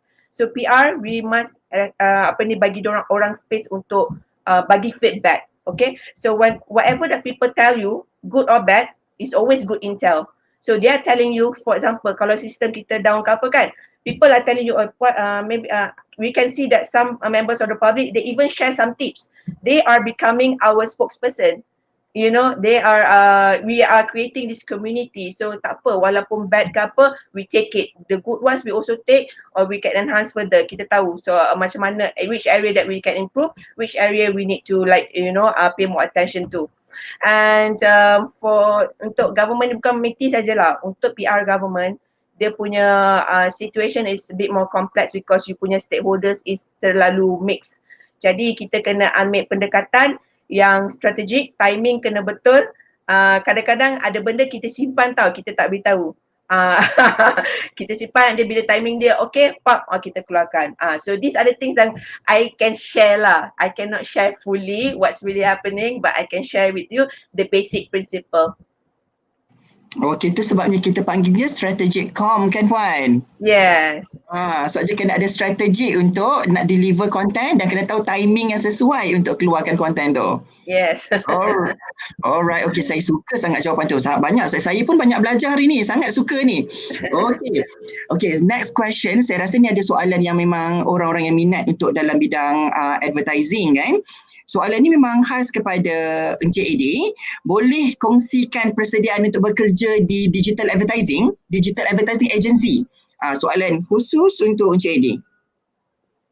Okay. Terima kasih soalan tu. Tapi tadi saya ada jawab dekat komen YouTube as what I said just now. There's no specific persediaan, so-called persediaan, because basically it's still advertising. Digital ke traditional ke, it's still advertising. It's the fundamental, you still need to sell something, sell your clients punya product. But when it comes to digital tu, dia dah jadi media specific, you know, whether it's Facebook, Twitter, Instagram or Google, it has become a media specific. But for you, if you want to be in a digital advertising agency, it's best if you understand the nature of the digital space itself, how people are reacting to, how people are using Facebook, the social media, how people are reacting to a display banner, for example. Because you yourself is a user, definitely you can understand how a user will behave, or by interacting with all this digital interface. But keep on learning, I would say, because even like me, I'm still learning, because it's always changing. Sometimes I think 2 weeks ago, Facebook just introduced a new tag. So yeah, we all also pun belajar juga. TikTok pun ada bagi talk to us last week. Say that okay, this is how you use TikTok actually for you to do an ad on TikTok. Dia bukan just take a video, you know, dance around and then post it on TikTok. It's not as simple as that, because dia ada ripple effect there. Okay, for example, right, if you were to do an ad on TikTok, you nak lead consumer to where? Tahu? Because at the end of the day, you need to sell your clients your product. Let's say if it's an ice cream, there's a TikTok ad on ice cream. How do you push people to buy that ice cream, to click buy? So it's very important to understand the consumer journey lah, so that when you go in at a digital agency, you can just say, okay, I know this is what we should do. I hope that answers the question. Okey, terima kasih banyak-banyak. Okey, saya rasa kalau soalan berkenaan dengan digital advertising ni ataupun in terms of marketing, saya rasa Encik Ezzat pun boleh tolong jawabkan juga tak? Sebab sebagai seorang penerbit Kanan, mesti ada ciri-ciri team yang kita nak ambil ni. Macam you nak ambil team, nak masuk dekat dalam production WOWHOP ni, you nak orang ni macam mana karakter dia, attitude dia, skill dia, mesti dah ada spesifik benda yang Encik Ezzat nak. Itulah dari segi untuk digital advertising punya lebih tertumpu kepada situ. Saya tak adalah macam orang yang terlalu arif, tapi dari segi kalau kita nak cakap dari segi masuk persediaan untuk bekerja dalam industri di mana-mana sahaja, saya rasa persediaan dia satu, perlulah sentiasa penuh ilmu di dada, dan juga tetapi at the same time kita perlu sentiasa menerima benda yang baru, sebab like everyone said, dunia media ni berubah mengikut peredaran zaman. Okay, di mana kita kena bersedia, bukan sahaja kita tertakluk kepada satu benda dan kita akan ikut sahaja yang itu, di mana kita akan berubah dari satu masa ke satu masa. Dan yang keduanya adalah dari segi kecekalan lah, kecekalan, kesabaran dan juga readiness dan juga serta passion yang kuat sebenarnya. I think this is a very generic, di mana dalam semua kategori pun these elements yang perlu ada untuk kita nak menyediakan diri dalam apa-apa bidang sekalipun.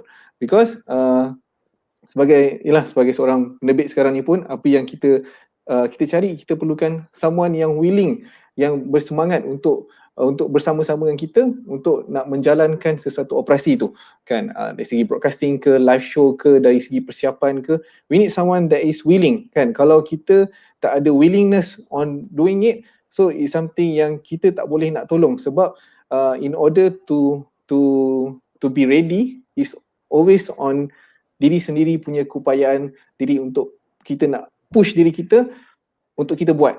Sebab kadang-kadang kita akan stumble into something yang kita rasa kita tak belajar, kita tak pernah rasa. Tapi at one point you have to have the willingness and also readiness to berdepan dan selesaikan. So passion, kesabaran, kecekalan dan kegigihan, it is very important.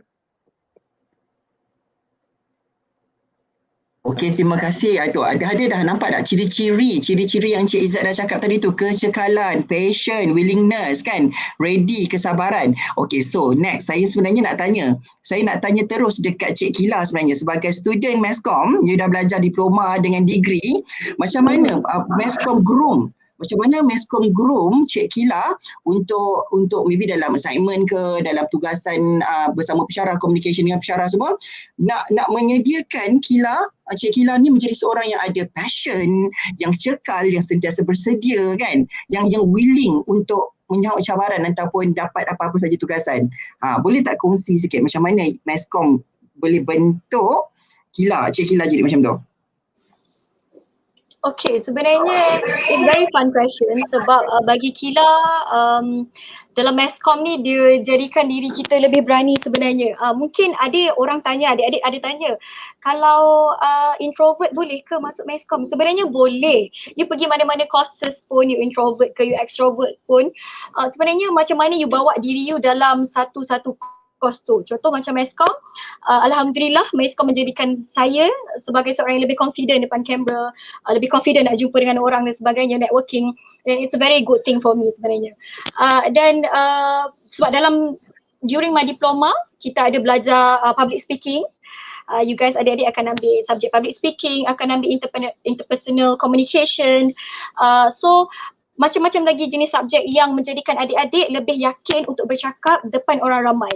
So basically kalau kita dekat universiti, kita akan selalu bercakap dekat depan, lecturer akan selalu tanya soalan dan sebagainya. Ianya bukan untuk nak menjadikan diri kita ni nak memalukan ke apa, tak. Dia sebenarnya untuk jadikan diri kita ni lebih yakin untuk bercakap depan orang ramai, depan wide audience kan. So it's very important for you untuk yakin dengan diri you sendiri. Sebab kalau you tak yakin dengan diri you, tak ada orang boleh tolong you sebenarnya. So alhamdulillah Masscomm banyak mengajar Kila dari segi bercakap. Sebab dalam dunia ni kita kena tahu semua orang boleh bercakap, semua orang pandai bercakap, sebab semua orang ada mulut kan. Tapi tak semua orang boleh bercakap dengan knowledge, tak semua orang boleh bercakap dengan skill of communications. Sebab bagi Kila belajar mass communication ni dia banyak mengajar communication skills, ethics dalam kita communicate. So benda-benda tu sangat penting sebab bila kita experience, kita jumpa dengan mana-mana orang, kita tahu orang macam ni macam mana kita nak communicate, dengan macam ni macam mana kita nak communicate. So dengan knowledge yang kita ada, kita juga boleh share kepada orang ramai juga. So dekat situ kita boleh nampak bila kita belajar something yang kita minat, something that's very dear to our heart, so benda tu lagi mudah proses dan kita boleh nampak clear vision kat mana sebenarnya kita nak pergi dalam hidup ni. Contoh macam Kila, minat Kila memang terhadap hosting, terhadap acting, terhadap broadcast journalist, untuk bercakap pegang mic, Kila memang suka mic. So benda-benda macam tu sebenarnya banyak mengajar Kila untuk bercakap you have to do research first. Kita akan belajar juga research, research dan sebagainya dalam Masscomm ni. So benda-benda tu it's very important for you untuk tahu sebelum you cakap, untuk berfikir sebelum you cakap. So dalam Masscomm ni it's very fun to learn, banyak menjadikan diri Kila yang sekarang dan insyaAllah akan jadi a better person juga in the future. Macam abang cakap tadi, we always learning, every day we learn new things. So jangan cepat melatah. Kita kena jadi orang yang kuat, orang yang confident dengan diri kita. Tak tahu, tanya. Simple tu. Tak tahu apa-apa, you can always just ask your lecturer, your friends yang lagi tahu. Jangan bodoh sombong, jangan rasa diri ni kita terlalu tinggi daripada orang lain, rasa orang lain rendah daripada kita. Tak ada benda tu sebab kita kena tahu kita semua sama. And Masscomm ni dia macam circle. Kadang you berada di atas, kadang you berada kat bawah. You akan jumpa macam-macam jenis orang, you akan network dengan bermacam-macam jenis orang. Dan semua tu adalah bagi saya, it's very fun sebab itu adalah golden experience sebenarnya. So alhamdulillah Masscomm is the right one. Cik Kila, hari tu adik saya dapat tahu baru-baru ni ada buat studio assignment yang menarik ya. Okey, boleh kongsikan tak sikit tentang apa studio assignment yang Cik Kila ada buat hari tu? Apa studio assignment? Yes, studio assignment. Saya dengar dia buat studio assignment kan? Oh, MCP. Saya baru je habis. Waktu saya diploma, saya kan cakap tadi saya tak tahu nak ambil apa. So bila saya finalize slow-slow, saya ambil broadcasting. Sekarang saya berada di semester yang keempat. During my semester ketiga, saya ambil subjek MCP.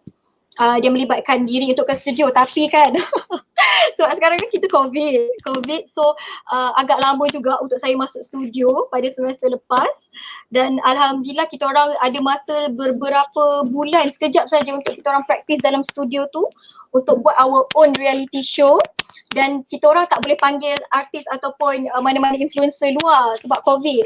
Kita kena jaga SOP dan sebagainya. So yang saya rasa bestnya kita sendiri yang jadi panel tu. Ada yang jadi macam doktor, ada yang jadi macam pakar ni, pakar tu. So kita sendiri kena bawa image tu, tapi kita kena research dulu. So siapa yang jadi script writer, kita kena buat research dulu untuk bercakap tentang mental health ni apa point dia. So that kita cakap tu berdasarkan fakta kan. So it's very fun lah sebenarnya. So watak-watak kita orang tu bertukar. Ada yang tiba-tiba jadi Pak Ustaz kena bercakap tentang syariah dan sebagainya. Tapi script writer tugasnya kena tulis, kena tahu, kena belajar dulu. So benda tu alhamdulillah it went well. Itu adalah great experience. At least kita orang dapatlah juga merasa sekejap berjumpa dengan kawan-kawan kan, walaupun dalam keadaan SOP yang sangat ketat. Dan itulah kepada adik-adik yang akan ambil mungkin broadcasting kan, insyaAllah. Sebab dalam online pun macam saya tahu dalam online pun lecturer bagi task-task macam buat podcast sendiri, buat digital show kita sendiri. So benda tu fun. Kita learn new things. Saya dengar bila Cik Kila cerita macam ada cabaran and challenges dia kan bila nak buat assignment tu, tapi bila cara Kila cerita ni nampak macam fun aja, macam seronok aja walaupun ada cabaran, ada masalah kat situ. Sebab dia macam dia walau apa pun kan, bila masalah tu memang kita akan nangis, bila memang kita breakdown sama-sama dengan kawan-kawan kan. Sebab kita orang diberi tempoh yang sangat singkat untuk buat reality show. Macam mana kita nak orang kata kita nak mahir jadi switcher, macam mana nak mahir handle kamera, nak mahir buat skrip. So benda tu kita diberi praktis dekat studio tu masa yang singkat. Tapi itulah macam saya cakap, kawan-kawan sangat penting dalam university life ni. Support kawan-kawan sebab kita sama-sama nangis, sama-sama rasa down tapi sama-sama bangkit. At the end of the day, bila benda tu dah settle sebenarnya kita akan rindu. Dia jadi macam, tak sangka kita dapat juga buat show tu. Padahal sebelum nak buat tu nervous. Kata keluar tapi itu fun lah. Segala macam-macam perasaan ada kan masa tu. Tapi yang penting kita happy kan, kita learn something new. Okay, next. Kini ada satu lagi soalan. Saya nampak soalan ni macam setiap tahun akan ada soalan ni. Mana-mana kita akan pergi dengan dunia Masscomm. Ini antara soalan yang famous lah. Okay, itu untuk tahun ni. Kita dapat lagi soalan ni. Okay, soalan nombor seterusnya. Soalan ni kita nak tuju teruslah kepada Cik Hawa Rizwana. Okay. Hai, actually saya dah lama berminat nak jadi penyampai berita. Okay, apa langkah-langkah atau hala tuju saya untuk capai cita cerita saya. Memang trend ni sekarang budak-budak kalau buat student ni tulis langkah, 2 tu langkah-langkah, cerita-cerita.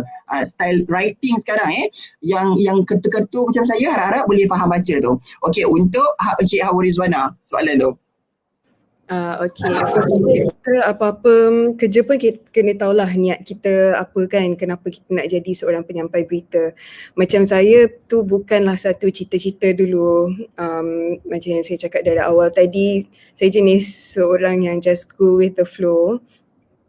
Minat pun pelbagai, dulu pun cita-cita lepas habis degree nak terus sambung master, nak jadi lecturer kononnya lah. Tapi Alhamdulillah lepas settle internship, during internship ditawarkan untuk sampaikan berita dan juga bekerja sebagai wartawan dekat TV9. Lepas tu dah setahun 3 bulan dekat TV9, ditawarkan pula untuk masih sebagai wartawan masa tu, dan juga penyampai berita dekat TV3 pula. Okay, kalau nak kata langkah-langkah tu, lain orang, lain dia punya steps. Ada yang through audition, ada yang through, macam kalau saya through internship lah. Sebab kalau unit Primeworks dengan news dia lain. Dan masa tu ditawarkan pun through, tak adalah audition, dia pergi interview, dia cakap dengar suara macam okay untuk nak sampaikan berita. Alhamdulillah kita belajarlah from time to time. Tapi to me, to be a good penyampai berita, a good news presenter, which saya sendiri pun masih baru, masih belajar, apa-apa pun bila kita dah ada experience kerja sebagai wartawan kan sangat membantu untuk menjadi seorang penyampai berita yang credible, yang boleh dipercayai, supaya apa yang kita sampaikan tu, sebab tugas untuk sampaikan berita ni kita nak sampaikan secara padat dan tepat dekat penonton kan. So kita kena ada that credibility, kita kena make sure the pronunciation is right. Tambah-tambah sekarang ni dengan vaksin yang nama pun pelbagai, supaya masyarakat pun tahu how to pronounce nama-nama tu dengan betul. Dan dalam masa yang sama, once kita dah ada background journalism tu, kita dah ada background Masscomm. Contoh bila sebelum nak sampaikan berita, kita dah tengok skrip. Tengok skrip ni macam salah je, akta pengangkutan jalan ni tahun salah je. Okay, kita sebab dah biasa buat skrip kan, jadi kita boleh semak. From time to time, sebenarnya kalau kita just sebagai penyampai berita tanpa ada isi dekat dalam, nak bertahan tu lama, nak bertahan tu susah. Jadi in the end, to me, untuk jadi seorang penyampai berita ke, pengacara ke, seorang producer ke, in the end memang kena ada ilmu dan niat kita yang betul lah sebenarnya. Izinkan saya nak tambah sikit. Boleh Sebab silakan. soalan dia macam dia macam dia kata, sebab ni soalan ni daripada dulu masa sama saya belajar lagi. So macam bila kita cakap pasal Masscomm, kenapa kita tanya nak jadi Masscomm, kenapa nak ambil Masscomm, sebab saya nak jadi host, saya nak jadi pembaca berita.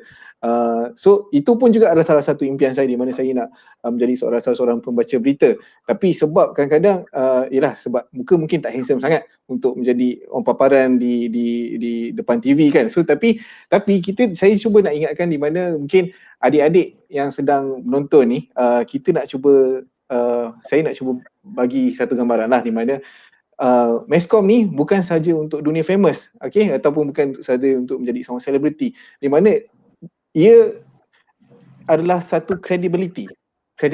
Macam Hawa adalah satu credibility di hadapan kamera, okay, di mana tetapi adakah orang-orang di belakang kamera tu yang tidak keluar TV tu, ataupun tidak ada personality, wajah yang mendapati, adakah dia tidak ada credibility? Okay, ini ingin saya cakapkan, sebenarnya Masscomm is something wide and it's for everyone, di mana kalau kita buat apa sahaja pun, ia menjadi bila kita belajar mendalami benda ni, kita akan menjadi seorang yang boleh communicate dengan bagus. Bila kita boleh communicate dengan bagus, kita akan menjadi seorang yang berkredibiliti. Maknanya apa yang kita cakap, walaupun kita adalah seseorang yang memberi sokongan ke apa, orang akan memberikan tumpuan kepada kita. Tak kisah, mungkin ada yang rasa macam alamak saya ni mungkin saya ni tak adalah handsome sangat, mungkin saya tak boleh ambil Masscomm. Tak, dia adalah kita, apa yang saya boleh cakap, kita ni kalau kita pandai bercakap, kita menggunakan credibility kita dalam menggunakan apa source yang kita ada untuk kita bercakap, yang kurang handsome pun memang boleh jadi handsome habis. Sebab dengan keupayaan kita, dengan credibility kita untuk bercakap. Dari mana kita boleh dapat benda tu? Dengan kita mendalami pelajaran yang kita nak pergi ke mana lah kan. Contoh even kalau dalam bidang lain sekalipun, tetapi dalam bidang Masscomm, apa yang saya dapat adalah saya dapat confident. Bila saya belajar dalam bidang Masscomm sehingga ke broadcasting, saya belajar confident because saya bukanlah seseorang yang mempunyai tahap confident yang tinggi. So bila kita dapat benda ni, kita dapat confident, kita boleh overcome everything. Itu ialah saya nak cakap. So in a way credibility. Kita cakap ada. Sebab in the end kan, macam bila saya cakap niat tu tadi, macam apa cakap tadi yang dia, janganlah kita nak buat semua ni sebab glamour semata kan. Sebab itulah yang ada yang berpendapat budak-budak Masscomm ni sebab nak glamour je. Tu yang kita kena prove them wrong. In the end pelajar-pelajar sendiri juga yang kena tunjuk kan apa yang sebenarnya Masscomm ni offer, apa sebenarnya keunikan Masscomm ni. And yalah bila dah bekerja nanti tunjukkan, prove them wrong. Itulah yang boleh dinasihatkan. Okey, saya suka nak tanya lagi soalan sebab kita ada pakar-pakar panel-panel yang bagus kan. Sekarang ni kita tengah dalam keadaan pandemik memang pandemik COVID lah. Tapi at the same time kita ada masalah pandemik berita palsu yang tersebar merata-rata. Okey, boleh tak kongsi pendapat macam mana yang kita ni yang Masscomm ni nak kena jadi like ambassador lah, beritahu ke orang bahawa ini bukan cara yang betul untuk sebarkan berita, ini bukan cara yang betul, apa yang buat ni salah. Okey, so kita Masscomm, kita adalah ambassador untuk komunikasi dan media dan berita-berita yang benar dan sahih ni. So macam mana you rasa Masscomm, kita warga Masscomm yang alumni, yang student, kita kena ada kita punya action dengan orang luar, dengan masyarakat. Nak cerita ke orang ni supaya jangan sebar berita palsu, jangan, kita kena ada media literasi yang bagus. Betul tak? Kita nampak sekarang kan banyak berita palsu dekat internet kan. Ada tak macam-macam Kila buat apa-apa cerita kat dia, tak salah ni, you tak boleh buat macam ni kan. So you dota ni, you dota. Okay, macam dalam Masscomm, dekat di group broadcasting Masscomm kita ada belajar media law. Kita belajar bidang law, so which is tercapai juga hasrat untuk saya belajar law, banyak law mengenai media. Jadi bila kita bercakap tentang fake news tu, memang benda tu zaman sekarang everyday kita akan baca fake news. Even dekat WhatsApp pun fake news tentang virus, fake news tentang COVID lah, macam mana cara penyembuhan COVID dan sebagainya. So mungkin kita adalah generasi ataupun generasi sekarang bidang Masscomm ataupun bukan, lebih-lebih lagi diberi peluang bidang Masscomm ni untuk orang kata bagi awareness to people, untuk orang kata buat research dulu sebelum kita percaya sesuatu, sebelum kita share. Orang kata kalau tak pasti jangan kongsi, dan saya suka sangat hashtag tu sebab benda tu betul. Kalau kita rasa tak sure dengan something, macam kita tahulah mak-mak kebanyakannya yang orang kata terlibat dengan cepat percaya kan. Jadi kita sebagai yang tahu bidang-bidang ni, kita kena guide diorang supaya benda-benda macam ni we don't know yet, benda kesahihan dan sebagainya, kita bagi tahu elok-elok. Kita jangan percaya bulat-bulat kalau benda tu bukan datang daripada sumber-sumber yang sahih, sumber-sumber yang betul. Sebab kalau kita tengok dekat remaja-remaja zaman sekarang dekat Twitter, mereka cepat melatah kan. Benda melatah ni even everyone pun sangat cepat melatah. Tapi apa yang saya boleh katakan, people always gonna make mistakes sebab kita everyday kita learn new things, everyday kita learn. So fake news ni adalah something yang kita kena orang kata avoid. Kita kena banyakkan membaca, banyak tengok berita lah, banyak membaca, so that bila orang sebarkan fake news, kita sebagai orang-orang media dan juga communication media ni, kita boleh bagi tahu this is not right thing for you to do. Sebab kalau kita sebarkan benda tak betul, you boleh diambil tindakan melalui law lah. Itulah sebenarnya. Bagus, Kita dan kena Kila ada knowledge lah. kena ada knowledge, dan Kila adalah orang yang memang advocates lah, bercakap kan dengan orang nampak, dan kita tegur kan orang supaya jangan benda itu berlaku. Dan saya rasa Puan Zuhaila ada nak kongsi juga, mungkin sebagai orang yang bekerja dekat dalam bahagian corporate kan, komunikasi corporate, mesti kena handle benda-benda macam ni, fitnah, berita palsu and all. Okay, sebab saya ada banyak pengalaman dalam aspek ni, especially dalam sektor perkhidmatan awam kan. So first of all, kita kena faham kenapa ada berita palsu kat luar ni. The most powerful thing in the world is ideology. So when people buat benda-benda covert mission yang orang panggil, dia macam kerja belakang tabir tau. Kita ada cyber troopers, kita ada all this pasukan-pasukan yang you all tak nampak. I pun mungkin ada pasukan I yang you tak nampak. You know. So all these things, dia punya intent is untuk mengubah ideologi orang-orang awam. Dalam Malaysia ni kita ada 32 juta penduduk, betul tak? So dalam demografik 32 juta penduduk ni, dia ada a portion of people yang mudah dipengaruhi. Dan kita, contohnya bila you dapat message pasal virus yang tak betul lah, you know, minum Clorox semua. Ni semua is actually bait, umpan untuk mengubah satu, dia nak buat ketidakstabilan dalam kita punya thought process. Dia nak kita question, valid ke tak benda ni? Supaya bila ada disruption dalam thinking process kita akan tengok kepada alternatif ideologi yang lain. Itu nombor satu. Okay, nombor dua, dia nak orang buat konspirasi. Contohnya conspiracy theories conspiracy theories kadang-kadang dia buat benda merapik. You know, KKK lah apa semua ni. All this is to kalau dari segi security, cyber security, bila you klik story-story macam ni, dia dapat akses kepada you punya data tau. So it's a bait untuk dapatkan maklumat tentang you, because now everything is about AI, about data. So none of us here has our privacy truly, you know, because everything that we do covertly by ourselves, someone must have known, you know. So all this information, dia boleh jadi satu bahan renca-renca untuk kita sebarkan sebagai berita palsu supaya orang question dan orang boleh fikir, let's create another path untuk question this direction. So we as community, bukan saja sebagai Masscomm punya students atau pensyarah-pensyarah dalam fakulti ni, kita semua sebagai rakyat Malaysia kena pandai, kena bijak, kena baca. Bila sesuatu is too good to be true, you have got to do your reading. Orang Malaysia, kita ni jarang nak membaca. Kalau tak nak baca, tengok kat online, klik kat phone ni. Macam-macam. Kalau kat Zalora kita boleh spend hours and hours, why can't we spend the same amount of time to read? So bila kita read, kita baca pun kita kena baca sumber yang sahih.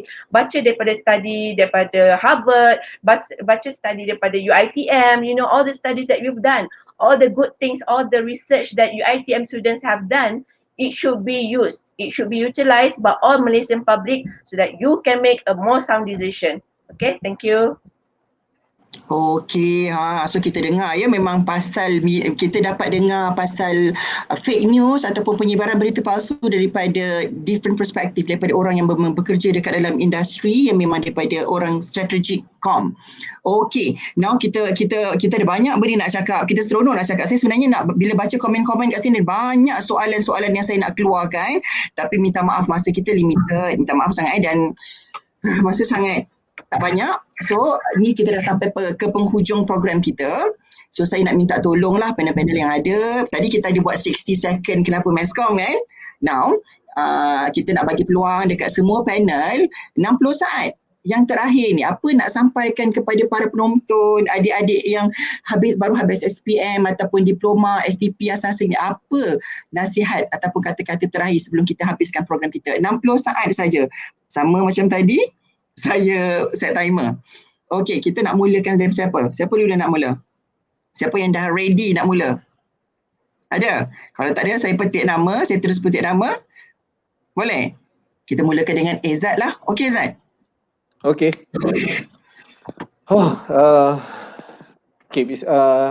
So basically believe in your heart, okay, percaya dengan diri sendiri, dengan apa yang kita nak buat, sebab this thing is gonna be benda yang kita nak carry. Macam Cik Eddy cakap tadi, kita akan carry benda ni, biar kena dengan jiwa, satu benda.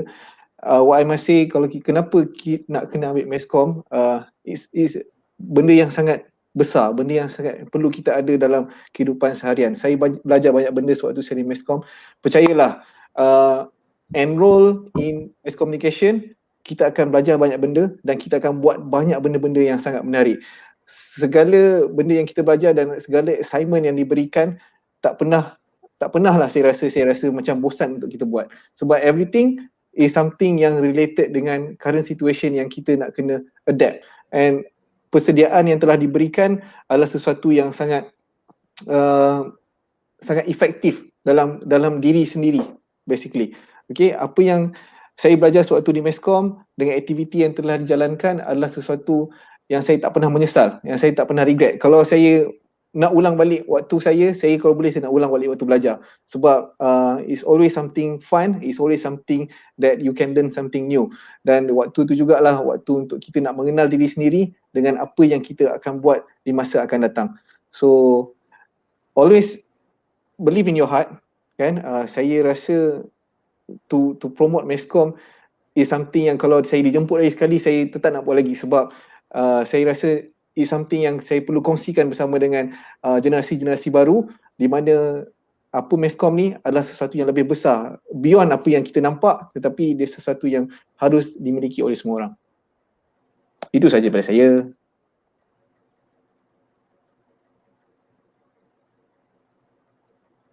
Ada masa tambahan ke? Oh sorry, saya cakap saya lupa, saya off mikrofon, minta maaf. Biasa benda ni jadi kan, cakap rupanya mikrofon off. Okey, terima kasih banyak Encik Ezzat. So sekarang kita nak hand over the mic kepada Eddy. Encik Eddy.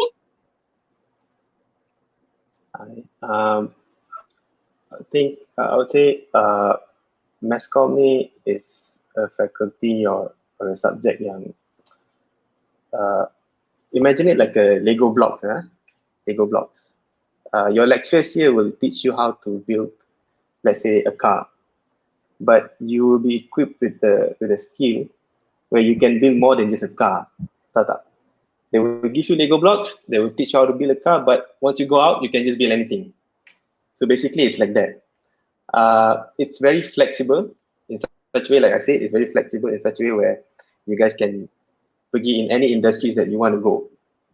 Because a lot of places would definitely need people like people from Masscomm lah. Also, when it comes to advertising industry itself, the opportunity is huge. I was once given an opportunity to work in Hong Kong. I took it. I worked in a digital agency dekat Hong Kong also. So the opportunity is endless. Sekarang ni pun, if I want to apply for to work in an agency in another country, boleh.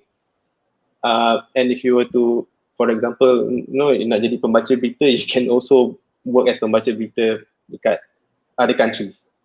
So it's flexible. And my another advice that I would give you guys is think bigger, in such a way where, let's say you guys are enrolling in 2021, habis belajar in 2020. 25, 26, for example, think of an industry yang will need our skill set, so that you can just focus on that, focus on your strength. Don't waste time buat macam-macam lah. Okay, so because okay, thank you Eddy. Sorry dah terlebih, kita kena potong masa. Okay, next kita nak teruskan kepada Cik Kila lah, kakak senior ni, nak cakap dekat adik-adik semua, insyaAllah. Okay, hi, Assalamualaikum. Okay, Kila akan bercakap berdasarkan student lah, sebab sekarang tengah student. Okay, kalau sesiapa yang minat bidang media, this is the right path for you. And the next, sebagai seorang student, nanti bila dah masuk universiti, jadilah teamwork, team yang function dalam group assignment, sebab it's very important. Kita kena mudahkan kerja orang lain supaya Allah mudahkan juga kerja kita. Dan if you have any ideas, just you boleh always throw your ideas. Be creative dalam study dan berkawan dengan everyone. Jangan ada puak-puak, sebab for me Masscomm ni macam circle, you pergi mana-mana you jumpa orang yang sama juga at the end of the day. So function dalam group, kerjasama, throw ideas and enjoy your study life. Jom masuk Masscomm. Jom masuk Masscomm, kata Cik Hila. Okay, next kita nak dengar pula kata-kata terakhir daripada Cik Hawa. Okay, macam Cik Ezzat cakap tadi lah, rindu masa belajar degree dulu kan. Because advantage sebagai seorang student Masscomm masa saya belajar dulu, maybe dia, of course bila kita student Masscomm, student communication, ramai yang assume dan anggap kita ni pandai bercakap. Dan alhamdulillah masa tu banyak experience MC. MC bukan saja di fakulti Masscomm tapi juga dekat fakulti engineering, sains gunaan, medik, dentistry. Dan dalam masa tu kita kenal ramai orang. Kita kenal lecturer-lecturer dari fakulti lain, kita kenal students dari engineering, sains gunaan, semua kan. Advantage dia bila dah bekerja, misalnya hari tu ada buat news dekat Proton, kita call kawan yang kerja bahagian engineering dekat situ untuk bantu kita lah, untuk jumpa the PR person, untuk kita tahu more about the course. Jadi dia memang kita tak payah nak cakap banyak lagi dah, memang Masscomm memang membentuk seseorang tu untuk jadi cukup versatile dalam apa jua bidang pun. Itu je. Thank you. Belajar rajin-rajin. Niat yang baik, insyaAllah. InsyaAllah, amin. Terima kasih banyak. Okey, kita nak dengar last. Terima kasih Cik Hawa. Last sekali kita nak dengar daripada Puan Zuhaila, insyaAllah. Okay, terima kasih Cik Ilmi. Okay, untuk topik hari ni sebab kita nak encourage orang untuk masuk Masscomm kan. Okay, I think orang yang tengok live ni for sure dia ada interest untuk masuk Masscomm. Tapi what they need to decide is whether they want to join Masscomm UiTM atau Masscomm yang lain. As alumni UiTM, I can vouch that Masscomm school, faculty of Masscomm dekat UiTM is probably the best if in Malaysia, sebab student kita, talent pool kita ada agility. Maksudnya pergi mana dia boleh survive dan dia ada satu kepakaran. Kalau you tengok banyak ikon-ikon UiTM, dia punya common trait ya, is dia punya kepakaran dalam satu bidang. So jadi UiTM ni dia is known for developing high quality talents. So kalau you nak minat dalam bidang Masscomm ni, you pilihlah UiTM sebab kita boleh develop high quality talents, and then for a cost that is very affordable.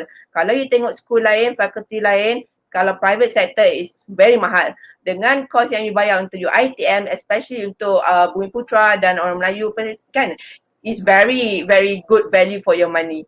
So if you want to think like a business person lah, okay. So apart from that, general reminder, make sure you read a lot, make sure that you do your preparation, make sure that you think bigger and be bigger than the problem, and be open to explore who you are, and at the same time have fun. Masuk faculty ni, masuk uni ni is the best time of your life. So don't forget to have fun, jangan stress. I know a lot of young people now in depression when you go to study apa semua ni. So you have to make sure, you have to teach yourself how to protect yourself internally and physically, okay?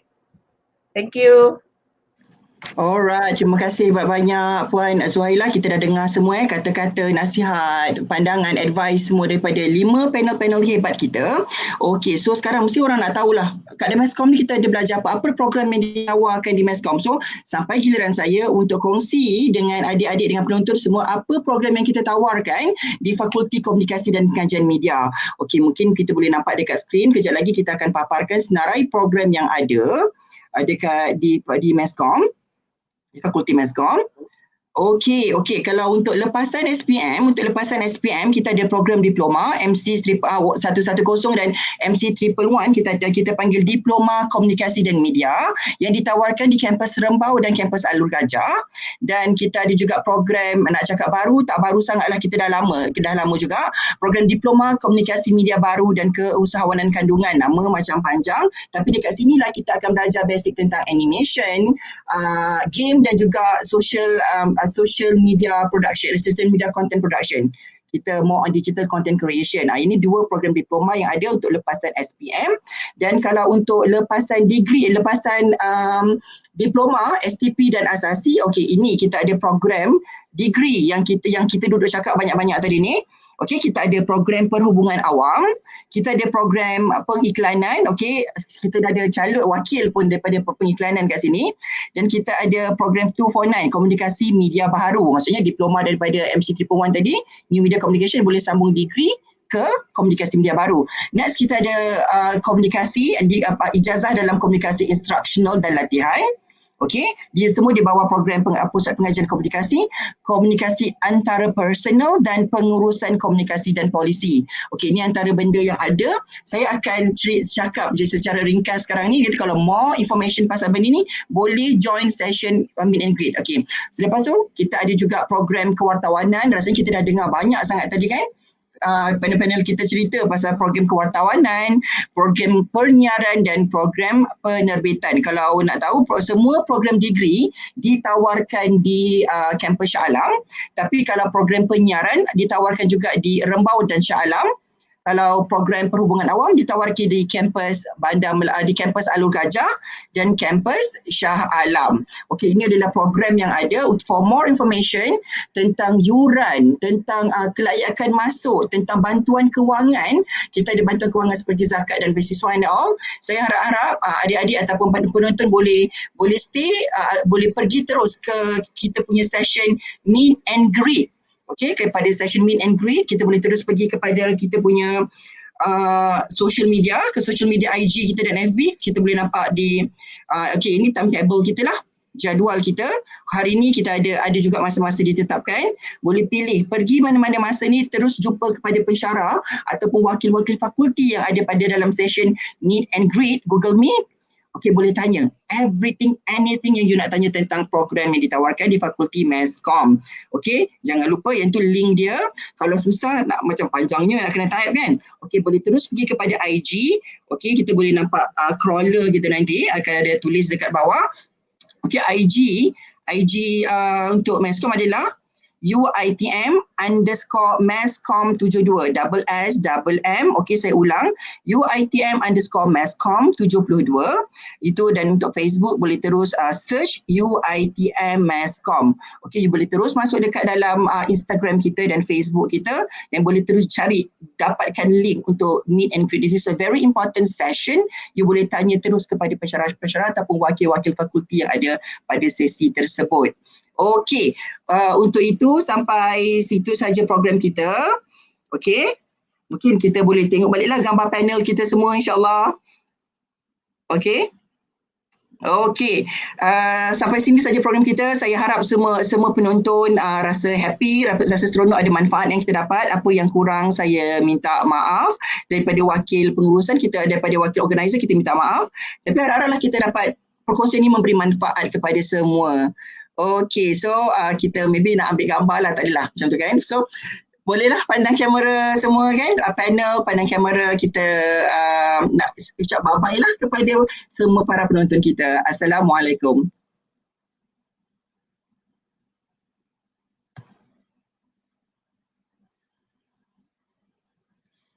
Okay, terima kasih. Assalamualaikum. Terima kasih. Waalaikumsalam. Thank you so much. Terima kasih everyone. Bye. Bye.